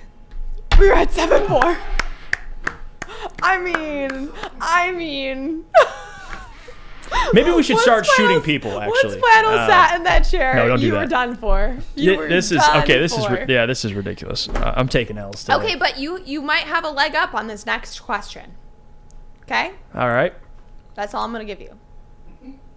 Leg up. Where is the Michigan International Speedway located? Obviously, racing. No, I'm just kidding. I don't know. Okay, well, I got it. We talked about this on the show before, so let's see how much you pay attention. Jeez. Are we locked in? I am. I don't know. How are you locked in? Were you here? Because he pays attention to the show. This He's the one guy, who's I not on swear the that show. he is net. This. Okay. Yeah, I'm ready. 3, 2, 1. B. Did you look at the chat, Jeff? No, I just went with Jackson. Okay. Because I'm gonna be honest, it says Michigan International Speedway, and pull that question back up. But you just went with Jackson, but you said B, and B is Brooklyn. I thought Jackson was B. Because Brooklyn's not in Michigan, obviously. Racing in Chelsea. Come on, man. I don't know if we should give you that then. Okay. You just gave yourself a Man, pick. this is why, Lucas, when We'll you put give the it to questions you. up, leave We'll them give it up. to you. Leave them up, because I'm forgetting what the numbers are. We're 8 to 5 now. Okay, 8 whatever. to 5. 8 to 5. Said the wrong. Whatever. Congratulations, Jeff. Your miscue was actually in your favor. It's okay. You got it. This trivia sucks. You got to catch up now. This trivia All right, I don't think sucks. you All right, can go win. on. What song by Queen was the unofficial Oh. Lions theme song of 1980? A, We Are the Champions. B, Killer Queen. C, Another One Bites the Dust. D, Under Pressure. There's no way it's We Are the Champions.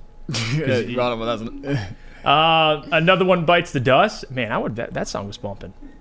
That song blows.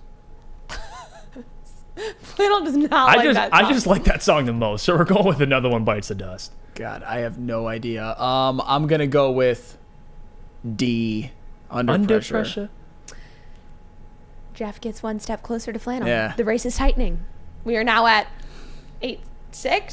8-6. Okay. All right. You have to get the next two to tie. Oh, easy money. Let's see what we got here. Flannel has to get them wrong. No stats. Oh, of course. 1984 World Series MVP. Dude. Okay. Yeah. Kirk Gibson, Lou Whitaker, Howard Johnson, Alan Trammell. Yeah, he already knows this one. It's already locked in his brain. He's thinking. I can tell. 1984 World Series MVP. Can I phone a friend? Can I phone Maz? No. Maz would really help me out here. Yeah, he crushed. Yeah, I don't know, man. Okay. I'm ready. I just take a swing. 3, 2, 1. B. A.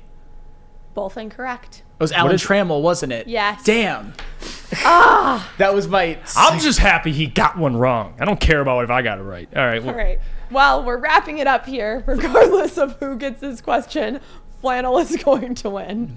So maybe you can revenge yourself a little bit. But what was Gordie Howe, Ted Lindsay, and Sid Abel's line called? The production line, the grind line, the perfection line, or the grumpy old men? The grumpy old men. Okay. Let's just, by process of elimination. Okay, I'm ready. I'm ready. 3, 2, 1. D. What'd you say? A. That's correct. Oh, wow. But you still did not win. Oh. Flannel There's still no won. way it's grumpy old men. Well, Sam, he guessed it, so I don't mean to offend you. You never know. That's People all right. could be having some fun with I it. had no idea. So what was the final score? 8 to 7. 8 to 7 to You a were freaking robot. All right, You were Sam really Flannel close. is a robot. I'm excited. I'm happy with my result. Sam Flannel, congratulations. Congratulations, Flannel. Thanks for joining trivia today and for going 1 for 1 in your trivia on the morning show. Let's go. Now there record. was a controversial, Jackson versus the, it was actually A. I said B. But you still lost. Whatever. You lost by 1 instead of by 2. Okay, I'm taking a lot of L's lately. All right, I lost to Adam. I lost to Sam Flannel.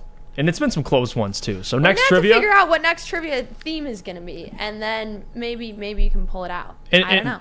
And by the way, put your scores in the chat because I want to know how many of you actually got most of these correct. Because Sam, you did pretty good actually. I appreciate that. And as the great Detroit native Big Sean once said, last night took an L, but tonight I bounced back. Yeah, that's you. Oh my, you just drop a Big Sean bar? Did Sam Flannel just wow? I took a lot of L's in college, so that was kind of like my pump up song the next day. That's all right. That was perfect. From winning to the Big Sean shout out, Sam Flannel, you couldn't have done it any better. I appreciate that. But Fantastic. thank you, Gabby. That was fun. Of course. That was a lot That's of fun. it for trivia. So we're going to take a break, and we'll be back. But in the meantime, Sam Flannel, can you tell us where I can get a pump in if I got to get a workout? Of course. You'd go to Planet Fitness, of course, because Planet Fitness is thrilled to allow high schoolers ages 14 through 19 in the United States and Canada to work out for free all summer long from May 15th through August 31st. Teens can register anytime and officially gain access to the club anytime with registration open during the summer months through August 31st.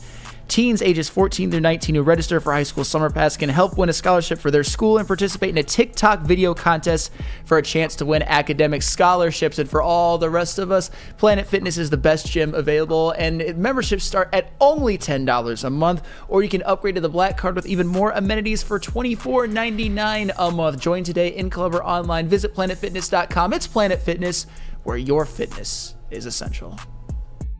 At work and at home, we're there with smarter security solutions. Featuring complete automation with customized alerts and more. For over 90 years, we've been the company that's been counted on to protect what matters most, all with personalized service and care.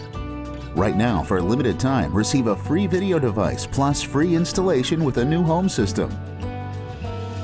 Guardian Alarm. We protect Michigan. The only sports network in Detroit that starts with a W. Because we win. Woodward Sports, Detroit's winning sports network.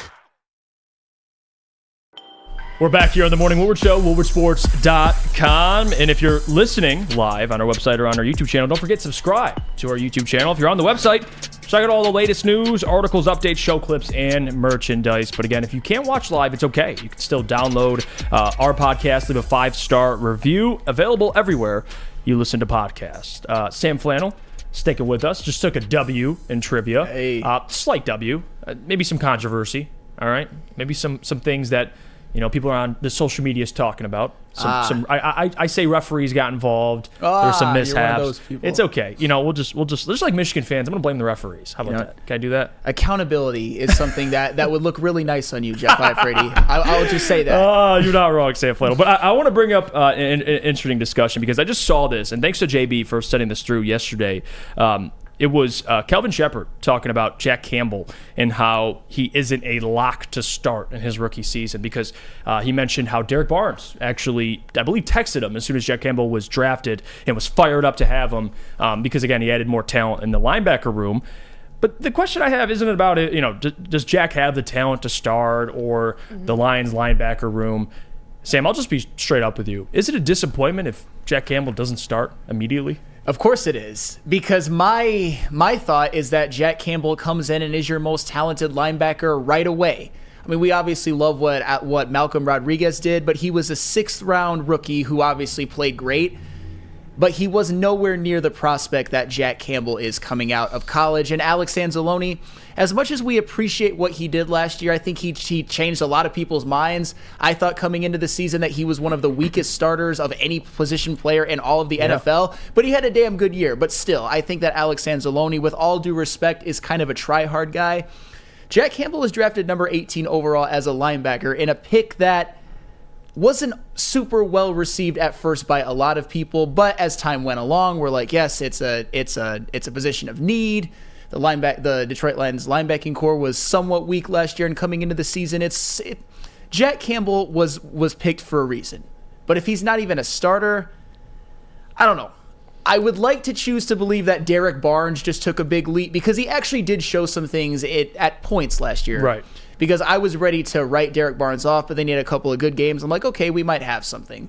But Jack Campbell, I've said earlier on that my expectations for him is I think he's a guy that can come in, lead the team in tackles in year one, be maybe top 10 to 15 in all of the NFL, because that's what he did at Iowa. He wasn't necessarily a guy who made a lot of big plays blitzing. He wasn't a guy who made a lot of big plays in pass coverage. All he did was see ball carrier, hit ball carrier, bring him to the ground. And that is something that is obviously a big need for the Lions as their defense. They had a couple of pretty big implosions last year, one against Seattle in which they gave up 48, scored 45 and lost and never forced a Seattle Seahawks punt.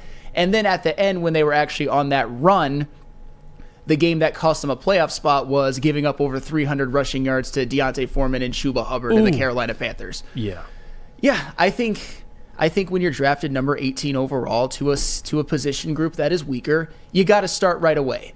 And I think, for the record, I think he eventually will start. Yeah. And I agree with you. I think this is more, and Eric in Denver put this perfectly. Shout out to those two. Eric Allen says it's all lip service by the coaches to make sure they get them prepared. That's spot on. Denver Blair says Jack has it. They can't just give answers. They want players and people guessing. If players knew the roster, they won't work as hard. They will let it dangle till opening day. And that's part of it, too. I mean, you remember last year with Malcolm Rodriguez and Kelvin Shepherd on Hard Knocks, and he's like, I'm going to have to start a rookie. Y'all going to make me have to start a rookie. Like, the reason why he's saying that is because he's firing him up. He's calling him out directly, and that did bode well for Alex Anzalone and Derek Barnes because after that, they looked better. And Anzalone did make an impact despite having his flaws, and hence why they drafted Jack Campbell in the first round. I don't think this is a story. I'm excited for Jack Campbell. I think he brings a lot of day one tangibles and intangibles that Dan, Brad, all the coaches are looking for. Kelvin Shepherd especially. I mean, he loved Malcolm Rodriguez last year because of his motor. Man, like he's probably already in love with Jack Campbell. Oh, I'm sure. And I think I want to go back to last week. Dan Campbell spoke on Jack Campbell saying that he was really hard on himself. That he's good, but he's really hard on himself, which can be a double-edged sword. Obviously, there's pros and cons to that. One, that he's always looking to get better, always looking to improve himself, but also that can be your detriment if you're always looking for what you're doing wrong, always grinding on yourself, always getting down on yourself for the things that you're missing. As a rookie, it's a fast game. It's a different game already when they're even not in pads. And he noted that, he's a young player. He knows he's not getting to it quick enough. He knows he's not processing quick enough, but he's understanding what's going on. It's just about the processing time. But he said that about several rookies. So I don't think there's anything that stands out negatively from what Dan Campbell said about Jack Campbell last week. I think it's just, here's where he's at. He's growing. He's a rookie. He has great potential. He's hard on himself. But if he can figure out how to use that, that will be a fantastic trait, but you have to use more of the positive side than the negative side. So it's how can we help him balance that from here? And you look at the offenses he faced in the Big Ten. It's not like he was. I mean, it is. He's got all the athleticism. He ranked out on those scores. He's got the size. He's got at least the football IQ. Loves football. Checks Dan and Brad's box. But he wasn't facing NFL offenses in the Big Ten. So there is a part of it where he's going to have to overcome and get used to the NFL. But once he does, JB, he'll be a dangerous player. When you see this headline, Jack Campbell not guaranteed to start, what do you make of it?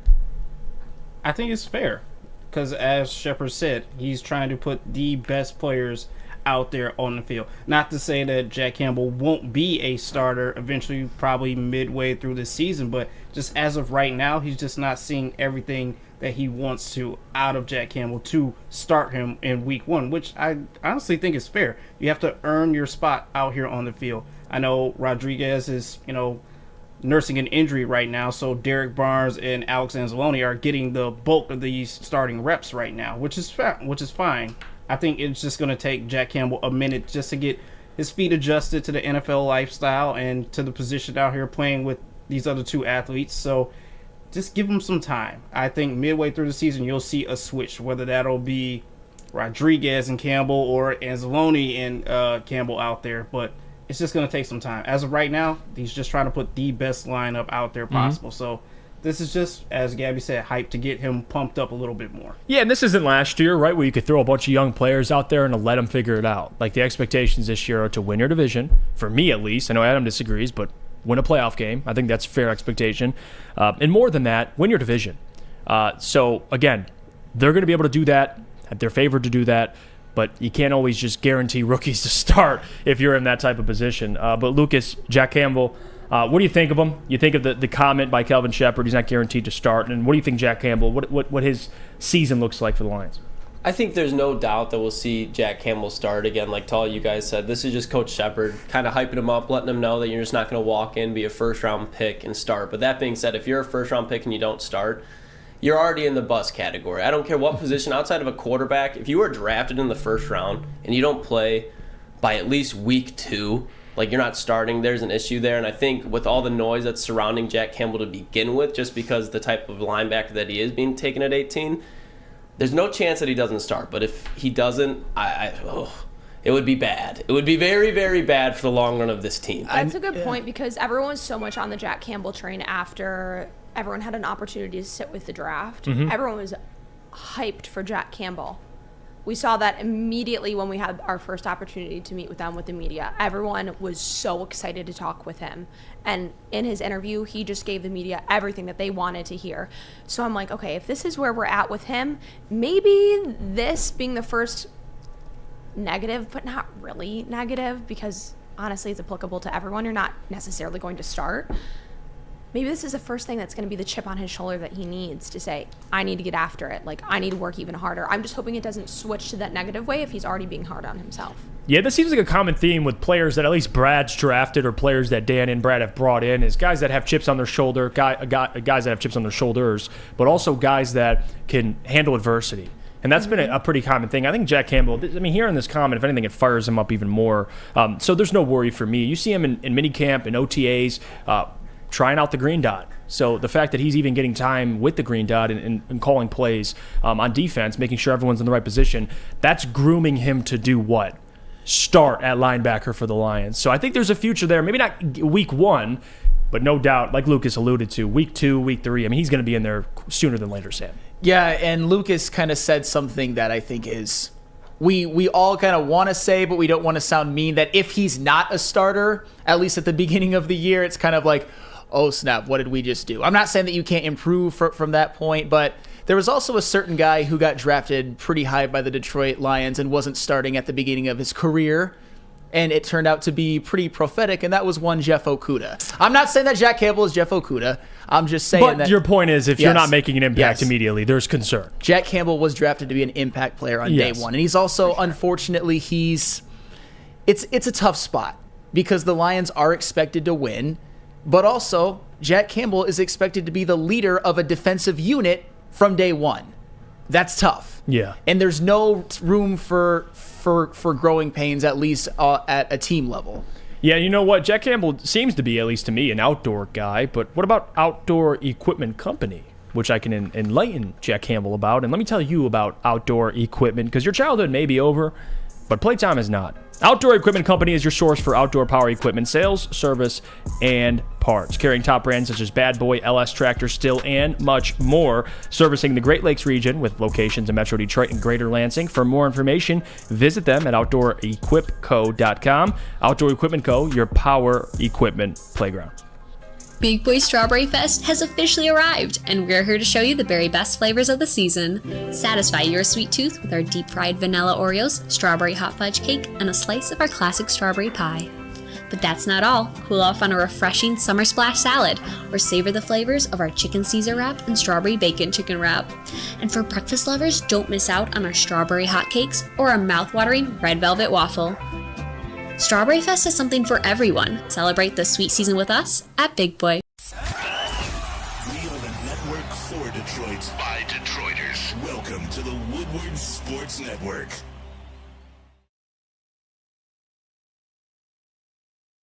Let me tell you about our friends over at Dispo, because, guys, let me tell you this. One of the best experiences I've ever had at a dispensary. Great people, great bud tenders. They take care of every single one of their customers, and they got great deals as well. Join us and the Dispo family live at their Hazel Park location on June 23rd for Ermanni and Edwards and the Woodward Heavyweights from 2 p.m. to 7 p.m. Come prepared as Dispo Dispensary takes your cannabis experience to new heights. Located at 634 West 9 Mile in Hazel Park, Michigan. See you there for Ermanni and Edwards with Maz and the Heavies live June 23rd at Dispo Dispensary, your local cannabis plug. How is y'all's parking today? The parking, at least in Birmingham now with construction outside of our building, has been hectic, to say the least. I still park in the same spot. Parking tickets are very common. I think here in my career at Woodward Sports, they have like 5 parking tickets. Oh, 5. So I don't know why. They just keep finding me. Yeah. It's unfortunate, but what about you, Sam? It's been okay so far for me, but I know it's coming at some point. Everybody's going to get it. It's just a matter of when, because now that I'm actually here a little bit earlier on most days, there's actually some spots available. Usually back in the day I would have had to park way over at Kroger, but now I'm getting the closer spots, but that also means a ticket risk. But you know what? I'm just going to roll with it for now. You win some, you lose. You win some, you lose On a some. day like today, you want to be closer. All the Absolutely. time. Yeah, honestly, that's the thing, too. It's been raining. Like, I'm wearing a hoodie. I can't believe it. It's June. I'm wearing a hoodie. So, it is what it is. We're in the beautiful state of Michigan, and you're choosing to be here with us on the Morning Woodward Show. So I appreciate every single one of you. Subscribe if you haven't already. Like the YouTube stream. And if you're watching on the website, tons of articles. Check it out, especially covering Lions mini camp and in the offseason for all Detroit sports. But, Lucas, after all the crap that you went through today, how you holding up? No audio. I mean, what's going on? You know, God tests his strongest soldiers. I'm going to prevail through anything. Let's go. You did not just say that. You throw a challenge in my way. You did not just say that. I'll take the L, but I'm bouncing back with a W. Live and learn. Do you have anything to say? Do you have anything to say to me, Lucas? Any apology that you would like to, throw my way for? Gonna be honest, not really, just because it was not on purpose. If this was an on-purpose thing, you'd have one coming. But okay. Yours, on the other hand, when I was muted, it was by decision. Chili says you failed that test. Yeah, he gave you a test, all right. That's for sure. Eric says Wayne's takes sound like Brandon Katz's takes. Has to be a burner account because anyone who thinks that Holmes blew this draft is dumb and doesn't know solid talent. This team is built for the future. What did Wayne say about Brad Holmes' draft? Lions lucky to win 4 games this year. Brad just became a Matt Millen wannabe. Yeah, there's no way. Brad Holmes wasted this year's draft. Yeah, okay, well, there's no logic in that one, so we can't even entertain it. If there was an actual argument on why, I would entertain it, but if you're just saying dumb shit to say it, you don't get acknowledged. So we'll just move on there. Sam Flannel. Yeah. Did you see this last night? And JB just sent this to me. Denver obviously won the NBA title. And right after the game, there was a shooting in downtown Denver. Which, honestly, that's the unfortunate part about this, is when, a team like Denver, who's never won an NBA title, they finally win one. 9 people reportedly on ESPN.com, were wounded in a mass shooting early Tuesday in Denver, in the area where basketball fans have been celebrating the Nuggets' first NBA title win. Police said, and a suspect was taken into custody. The shooting happened around 12:30 a.m. local time, about 3.5 hours after the game, and 3 of the injured were in critical condition. The suspect, a man, was one of the 6 people who suffered injuries believed to be non-life-threatening. Why? And this is my biggest fear, not just, because Denver, I mean, it's not even it's a city that, again, I've never been to Denver. I don't know if it's dangerous or not. Assume not so, but if you win an NBA title, I guess it is dangerous. And that's unfortunate. Yeah, the Denver Nuggets, they're a franchise that has never won an NBA championship in their entire history. When you're a major city like Denver and your team wins a championship and they have good fans, especially when it comes to fans of the Broncos, who have actually been a very, very successful franchise, you want to just celebrate and have fun. It's supposed to be a joyous moment for all of the city. It's supposed to be a moment where you can be a beacon of light for like this is a city that won a championship and this is how they handled it really, really well. And this obviously was about as bad of a way as you can handle it as possible. When your city wins a championship in a major sport and then you handle it by, and I'm not saying everybody, but when at least one person handles it by going on a mass shooting, that's a stain, on the whole city. And that's something that you got to think about before you do something like that. But obviously this guy didn't care. And LFG says Denver has a rough area, but not downtown, which is nice. Well, actually, it was reportedly downtown by the bar area. Wow. And this is the biggest thing with sports in general is when cities like Denver, and we talk about this with Detroit, if we win an NBA, we'll leave it because we've done it in the NBA, but the NFL, we won a Super Bowl, what it would look like in Detroit. Well, it'd be everybody in the whole state of Michigan probably down in Detroit. Oh, yeah. So you talk about hectic. I understand Denver. I understand that everybody is all flooding to Denver. But can we go without the shooting? I mean, shoot hoops, not people. This is why I wore this shirt today. I feel like we're going to get that kind of crowd with a home playoff game. Oh, yeah, absolutely. And the Lions fans that are going to be intoxicated and tripping off whatever they're taking, whatever they're indulging in. Lions fans. But that's what happens. For a franchise that's never won, they finally win. People don't know how to act. JB, people don't know how to act in Denver. They really don't, and that's a sad sighting just to see your team just won a championship and to see this happen a mile from the arena as well too.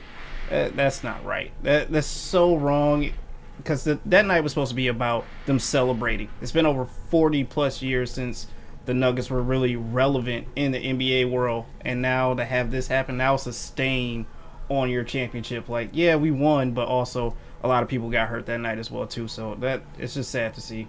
And it doesn't take away, I mean, for what the Denver Nuggets did, and fans, I guess this is only, it's not every Denver fan was out doing things they weren't supposed to be doing, but whatever happened in Denver, prayers and thoughts are with them. But Lucas, you hear this news, and you're from Toledo, so we're going to go to you for this. The fuck? So, no offense to Toledo, but Lucas, when you see this, man, do you have this type of thoughts when you think about Detroit? Not saying Detroit is but any city that has not won in a while, when you finally win, people do not know how to act. That's what I was gonna say. You're gonna have a bunch of people don't know how to act. It's not even gonna be people from the city per se, and it's just people that are pussies that instead of getting into fights, they take their tequila shots, they're feeling good, then they actually get into the fight that they wanted to, and they get scared and they pull out a gun. Just stop being a pussy. If you have a problem, don't pull out a gun because it's going to ruin multiple people that you probably don't even want to hurt, and you're going to end up hurting them. So just be the bigger man. If you're actually going to be a fool and get into a bar fight, just get into a bar fight. Don't get into a bar shooting and hurt harmless people. Yeah, no, and Derek Lewis says, how do you know it wasn't a Miami fan that did the shooting? I don't know. And I'm not saying it's Nuggets fans, but what I'm saying is people downtown in Denver. I don't know what fan base they're representing or which fan base they're a part of. But mental health, and Daniel, you hit it right on the head. These mental health issues are real. It is real, and it's unfortunate. But you know what? Doesn't take away from what the Denver Nuggets did. All congratulations to them. I want to get mailbag started next segment. We're going to go one segment early, so get your questions ready, whether it's for Sam Flannel to try and piss him off, or if you have it for me, JB, Gabby, or Lucas, the Toledo native. If you have anything about Toledo, feel free to fire it off at Lucas. Damn. Do not feel any remorse. Don't feel any remorse. Let him have it. But before we go to that, I do have to tell you about our friends over at SMM And the sports marketing agency helps spread awareness about mental health and substance abuse. Their new podcast, This is the S Word, helps fight the stigma about seeking help. If you or someone you know is struggling, head to thesportsma.com for more information. Introducing the Planet Fitness Guide to getting that post-workout glow. Step 1. What's your why? More epic energy? Better sleep? Blow off steam? Step 2. Join Planet Fitness for just $10 a month and get moving in our clean and spacious clubs. Step 3. Bask in that post-workout glow. Join Planet Fitness today for just $10 a month. Join today at any of the 50-plus Detroit area locations. All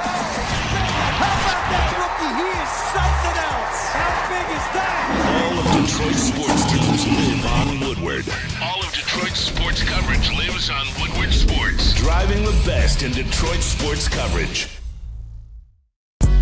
Welcome back to the Morning Woodward Show here at woodwardsports.com. Thank you so much for tuning in. If you're new, be sure to check out our entire website. We have lots of clips, previous live shows, articles, merchandise, all available right on the website. Get involved in the chat. If you're watching on YouTube, like, subscribe, get yourself a subscription so that you can use all the fun emojis of everyone at Woodward Sports Network. And then if you're listening via podcast, download this episode and leave a 5-star review. We do have some great emotes. I mean, they got me with a bald head. It's disrespectful, by the way. And then they We'll got never go back to you with hair. very disrespectful. But feel free to spam those if you are a member, and if you're not, be a member because all the emojis they got. We got Maz, Spence, Easy, everybody on the network. Spence's hat, I think that's one of my favorites. Yeah, Spence's hat's great too. There's a lot of good ones. So if you're missing out, if you're not already signed up, King Leo, WoodwardSports.com says street beefs, gloves up, guns down. Yeah. I wish, all our problems in the world would be solved if simply we just took the two people that had an issue, just fight. Yeah. Get some boxing gloves and scrap it out. And maybe make some money off of it. I mean, it's way better than putting any guns up. I want to get to some of these questions because people are already chiming in. Chuck with the banger off the bat. Who's the worst dressing center in the NBA, Sam? I know what you want me to say. It doesn't matter. We let play on the court talk. And the play on the court will say that the second best big man in all of the NBA is Anthony Davis. Oh, my God. Is Jokic and Embiid dead? What happened to... Anthony Davis is better than Joel Embiid. Anthony Davis is better than Joel Embiid. Joel Embiid is a playoff choker. That is a fact. Okay. That is a fact. Factual. Look at the numbers. Anthony Davis elevates in the playoffs. He is a champion. Joel Embiid's numbers tank. Did I say he was better than Jokic? No. Obviously, he's better than Embiid. Better basketball career than Embiid. Okay, I'll give you that. If you want to say he's won an NBA title, but better than Embiid? Yes. In the playoffs, even then, I mean, AD's inconsistent, but Embiid's never been great in the playoffs, so I'll give you that. But overall, as a player, he's better than Embiid, who averaged over 30 this year and was MVP. That's fair. I mean, Joel Embiid had a good year, but also when it comes to people who are injured and who should be called street clothes, it should be Joel Embiid and Kawhi Leonard, not Anthony Davis. Wow. Well, thanks, Chuck, for that one. He ran with that one. I see this question too. Okay, and I'm going to address this very quickly. Orc says, "Why does Jeff ghost his coworkers?" Okay, and the heavyweights had a blast with this yesterday. All I'll say is, and I'm not gonna even. There's so many lies to address. I don't even want to spend time. I don't even want to. I don't even want to address it. But I'll say this: believe what you want to believe. I didn't bail on anybody, but hey, if they believe that, fair. Lucas, don't even shake your head, because what did Spence say yesterday? He said he asked Lucas to hang during the week. No, I asked you to come to B-Dubs on Friday. During the week. I asked you to come to B-Dubs on Friday. What does that mean? What does that mean, JB?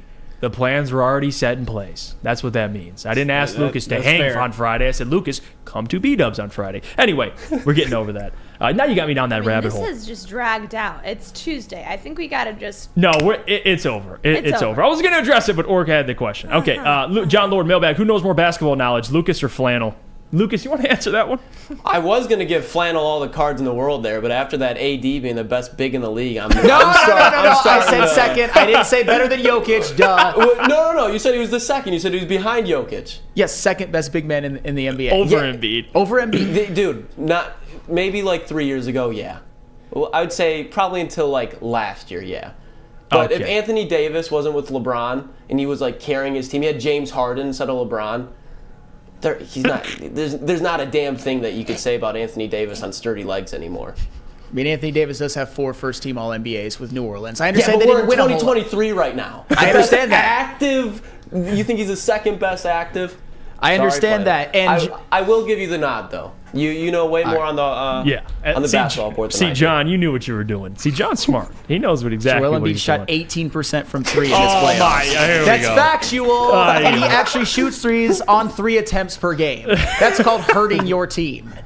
I want to go over to 18%. Not yet. No.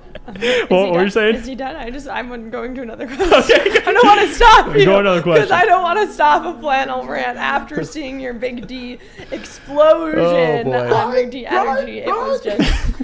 That was fantastic. Thank you. And the TikTok that was put up later of it with the edits, Lucas, absolutely fire. But I want to go to IT Hips. He said, supposedly Nate Sudfeld looked really good in minicamp. With that said, do you see the Lions sticking with their current QB situation, or do they get somebody else? And I'm going to agree. So from my time down at minicamp, just seeing the drills that they were running side by side with Sudfeld and Goff, they both looked very clean. And it's clear that they're pushing him at the same level that they're pushing Goff, and they have the same expectations for him that they have for Goff. So they're putting him in a place where he has to step up to the plate. And with that, and how I saw them utilizing him in minicamp, leads me to believe that I don't think that they're bringing anyone else in. Dan Campbell spoke on his ability as well early on, and way before minicamp started. I believe it was like towards the beginning of OTAs, possibly even, after the draft. But he spoke very highly, and so is Brad Holmes, of their quarterback situation right now, before and after adding Hunt and Hooker to that room. They're very confident in Sudfeld. Yeah. They're backing him. And until I just don't see that wavering. No, I don't either. And Broder just put a link to his article on WoodwardSports.com. Teddy Bridgewater to the Lions. It ain't happening. You can check that out. He explains thoroughly that backup quarterback position. And I agree with you there. I don't see them going out and getting another backup. Sudfeld again hasn't played, so I think they're cool with Sudfeld because again, if Jared Goff goes down, your season's pretty much over. You might just need Sudfeld if Jared's out a game or two, but if he's out for the season, who cares who the backup is? I mean, really, who gives a damn? The backup's job is to support the starter. And Sudfeld and Hooker, they do that well enough to at least they think it's okay. So I don't see them getting I know everybody wants one of the best backups in the league, but again, who cares? He's not going to play anyway unless Jared gets hurt. So I don't see it happening. But Sam, maybe you'd like a better backup. What do you think? In a perfect world, sure, but if they would have wanted somebody like Teddy Bridgewater by now, they already would have gone after him. They already would have signed him. Nate Sudfeld, obviously, he's not very proven. It's not the most ideal thing to have him as the backup, but they also did just draft Hendon Hooker. So I'm guessing by next year, not this year, but the following year, the backup job will be Hendon's. And they're only paying Sudfeld $1 million. That's a great point. So I'll take Nate Sudfeld at $1 million over Teddy Bridgewater, upwards closer to $10 million. I'm cool with that. Bringing Funny says Woodward Sports staff boxing tournament.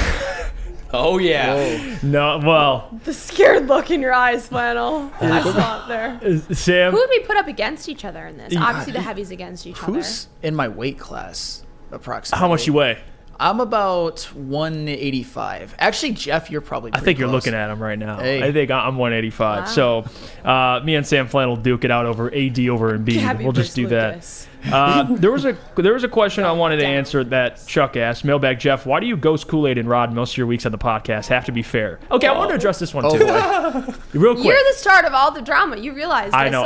Everything that's going on, you're the center of it all. You are the common denominator. It's a problem. It's a problem. And just to address that, Chuck, they film during the morning show. So there you go. I can't. Unfortunately, I can't be at two places at once. I wish I could be, but I cannot. I do record with Kool-Aid after the show, though. Jack says, Mailbag, why are you a diva at work? Okay, well, none about me, Gabby. If you find any other questions that don't involve me, I'll answer them. I can't. The whole diva McCarty stuff. versus Gabby sounds fair. Yes, that's completely a fair matchup. What?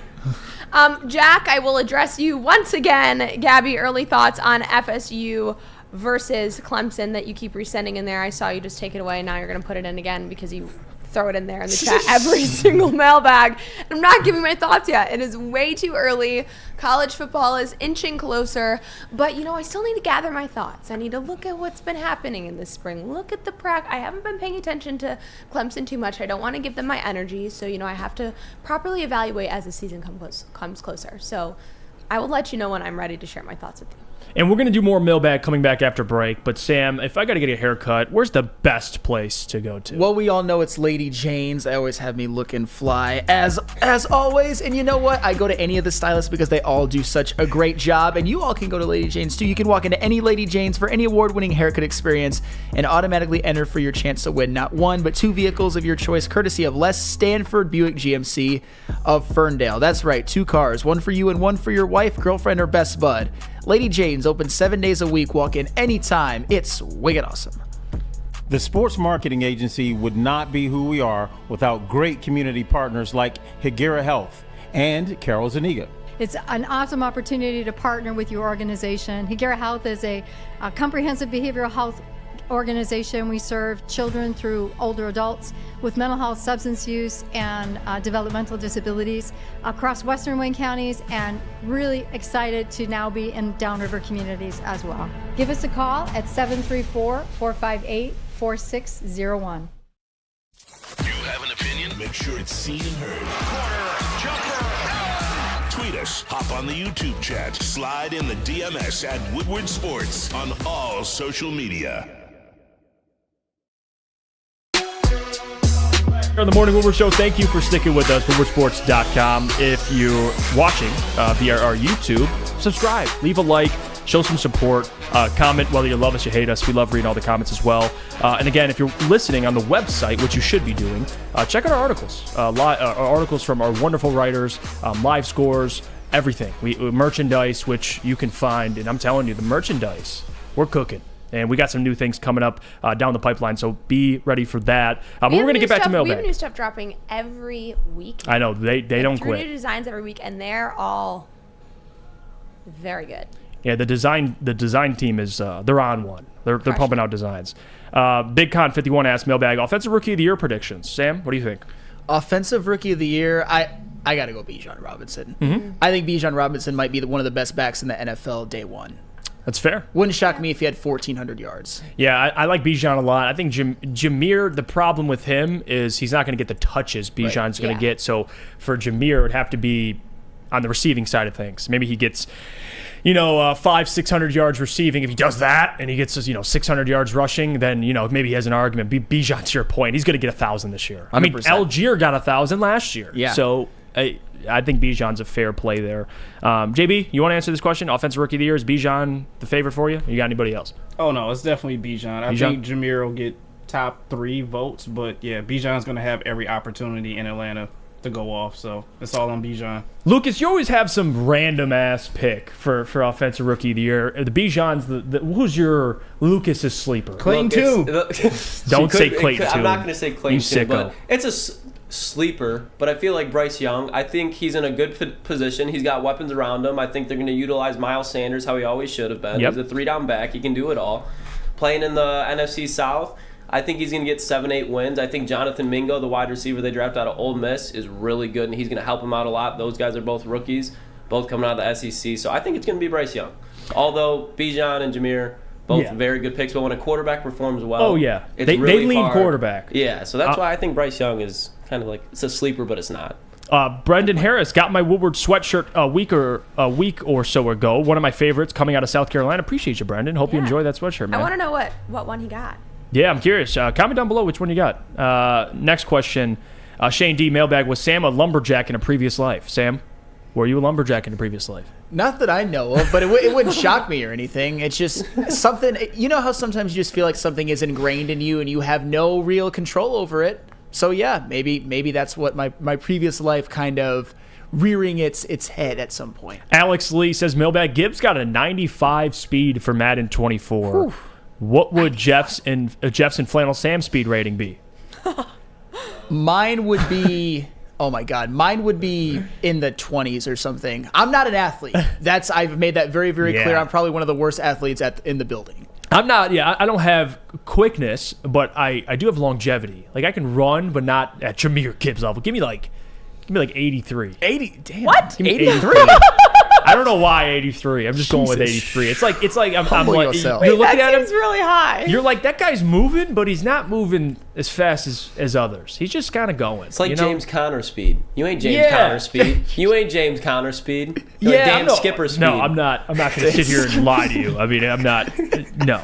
I would love to record my 40 now. I don't know what it would be. I know I'd dust Adham Beydoun, though. And don't worry, it's coming down the pipeline. We'll make sure we get that. I like this one from Jesse Adams, who has more touchdowns through the first 6 weeks out of these two guys, Laporta or Marvin Jones Jr. I'm not going to say Laporta, but I wouldn't be shocked if it's tied at 3 each.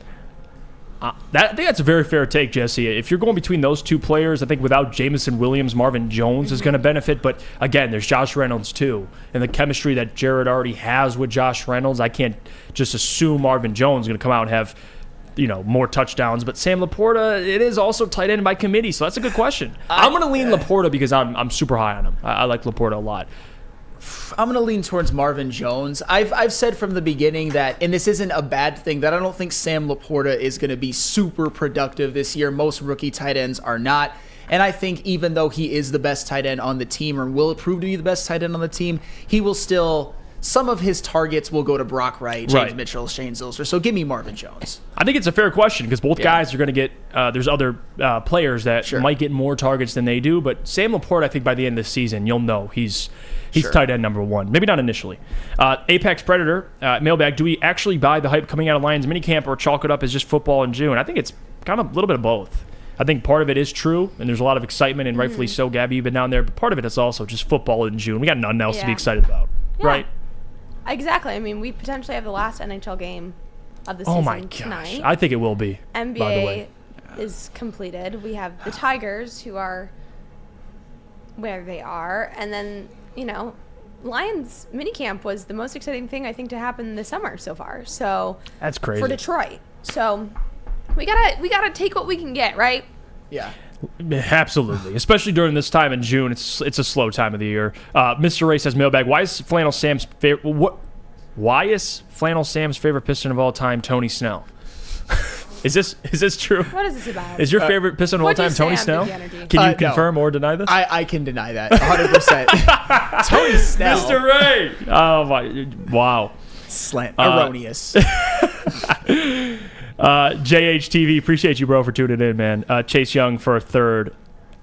Yes. Yeah. Yes. Do it. Yeah. I think I got it. You got to do it for a third, I think. I think it's worth it. But are they just going to ask for a third? Part of me says, I don't know. It's like the Commanders don't have a so. lot of leverage right now. They have to trade him, or they already admitted they're going to trade him. So, but then a third round pick, we're talking Amon-Ra, Kirby Joseph, but Chase Young, if he's Chase Young, he's better than both those players. At his peak, like what Chase Young should have been, one of the best edge rushers in the NFL. But there's risk there, so I don't think Brad will take that risk. I just don't. No, but we'll see. Maybe I'm would wrong. agree with that. Oh, no. Sam, is your favorite player Jort Davis? Jorts Davis, jackass. That is very, very disrespectful. Now, you can confirm that. My favorite NBA player is LeBron James. But Okay. Anthony Davis is probably top 3 in terms of my favorite. Especially since I'm literally basically 1 against a million on a no doubt first ballot Hall of Famer because you guys have been brainwashed. You guys. I want to go around the room. Do you think the Vegas Golden Knights are going to close it out tonight? Yeah, I think so. Yeah? They're at home. They're up 3-1. I mean, I do. you'd at least expect the Panthers have a little bit of fight in them to take a game, but at this point, I just think the Golden Knights they're too much, man. JB? Give me the Knights closing it out tonight. Yeah, Knights close it out tonight. So that's it. That's NBA, NHL, into the offseason. Which is funny because at the beginning we did we went around the office and asked everyone who they thought was going to win the Stanley Cup this year, and it was 100% in the Panthers' favor. I think it was 8 or 9-2, which is crazy. And that's why I think Justin Slanik in the back said Panthers in 4. Oh, that's what Justin is protected. Loves the Panthers. Justin cannot be touched. I will not. No, No Justin's Justin the man. slander. Justin's the man. I know. Justin's so the man. whatever he says, Football he could have said Panthers in 3. And I've He been just like, picks okay, a team. like, He just picks a we'll team roll and with it. runs with it, which I respect. He has the earrings. Have you seen the Panthers earrings? He has Panthers earrings. He has Lions earrings. He has Man, Chargers earrings. He's and a he has king. Panthers earrings. He really is. Burberry Terry says, mailbag, why does Adam hate Charlie Villanueva? Wait, Burberry, do you love him? Like that's the question I have. Is it a bad thing that Adam hates him? He did call him, I don't want to say it, but yeah, he really does hate him. He said some things about him that I will not repeat. John Lord says, mailbag, can we see Pros versus Joes flannel edition? All the Detroit legends he legend killed. Oh yeah. That's becoming a long list. You taking on Ben Wallace in some sort. I mean, we could do trivia, or I mean, if you want to box Ben Wallace, you could do that too. Jeff, I did bring this up to Sam in the back too. I was like, this would be a perfect idea for you to do this. Man, it would take... I would basically be sacrificing my own personal well-being for views. But you know what? At this point, I'm sure a lot of people would be happy for me to sacrifice my well-being. Because obviously, Ben Wallace and Darren McCarty and all of them, they would kill me. Yeah. Duh. See, and he's very self-aware, everybody. Yes. Although he might kill legends, he will never physically kill a legend. I'll tell you what, Jake Wegner, Ben Wallace and flannel play horse. I actually might win that one. You and who? Me versus Ben Wallace and horse. He would kill you. Ben Wallace can't play offense. I made that very clear, and everybody agrees with that. He's better than you. Have you seen his free throw percentage? It's probably higher than what you'd have. I'm just. It's closer than you'd think. There's a lot of things Ben Wallace would destroy me at, but horse, I think I'd actually have a chance. Maybe we can get in contact with Ben Wallace here. I'll hit up Terry Foster. Maybe we can make this happen because I want to see this so bad. But I want to say appreciate every single one of you for tuning in. Again, thank you for supporting the Morning Woodward Show. Regardless, Adam Beydoun will be back. He's unfortunately out today, but Sam Flannel held it down. Appreciate you, Sam. Always coming through. Appreciate you. And from Jeff Iafrate, your host for today, JB, Gabby, Lucas. Again, we appreciate you guys. And if you're watching on the website, feel free to wander, check out some things on the website, and come back at 11 for Big D Energy, in which Sam Flannel will be right back on. Yes, I will. Until then, appreciate you all. For the Morning Woodward Show crew, we're off. Bye.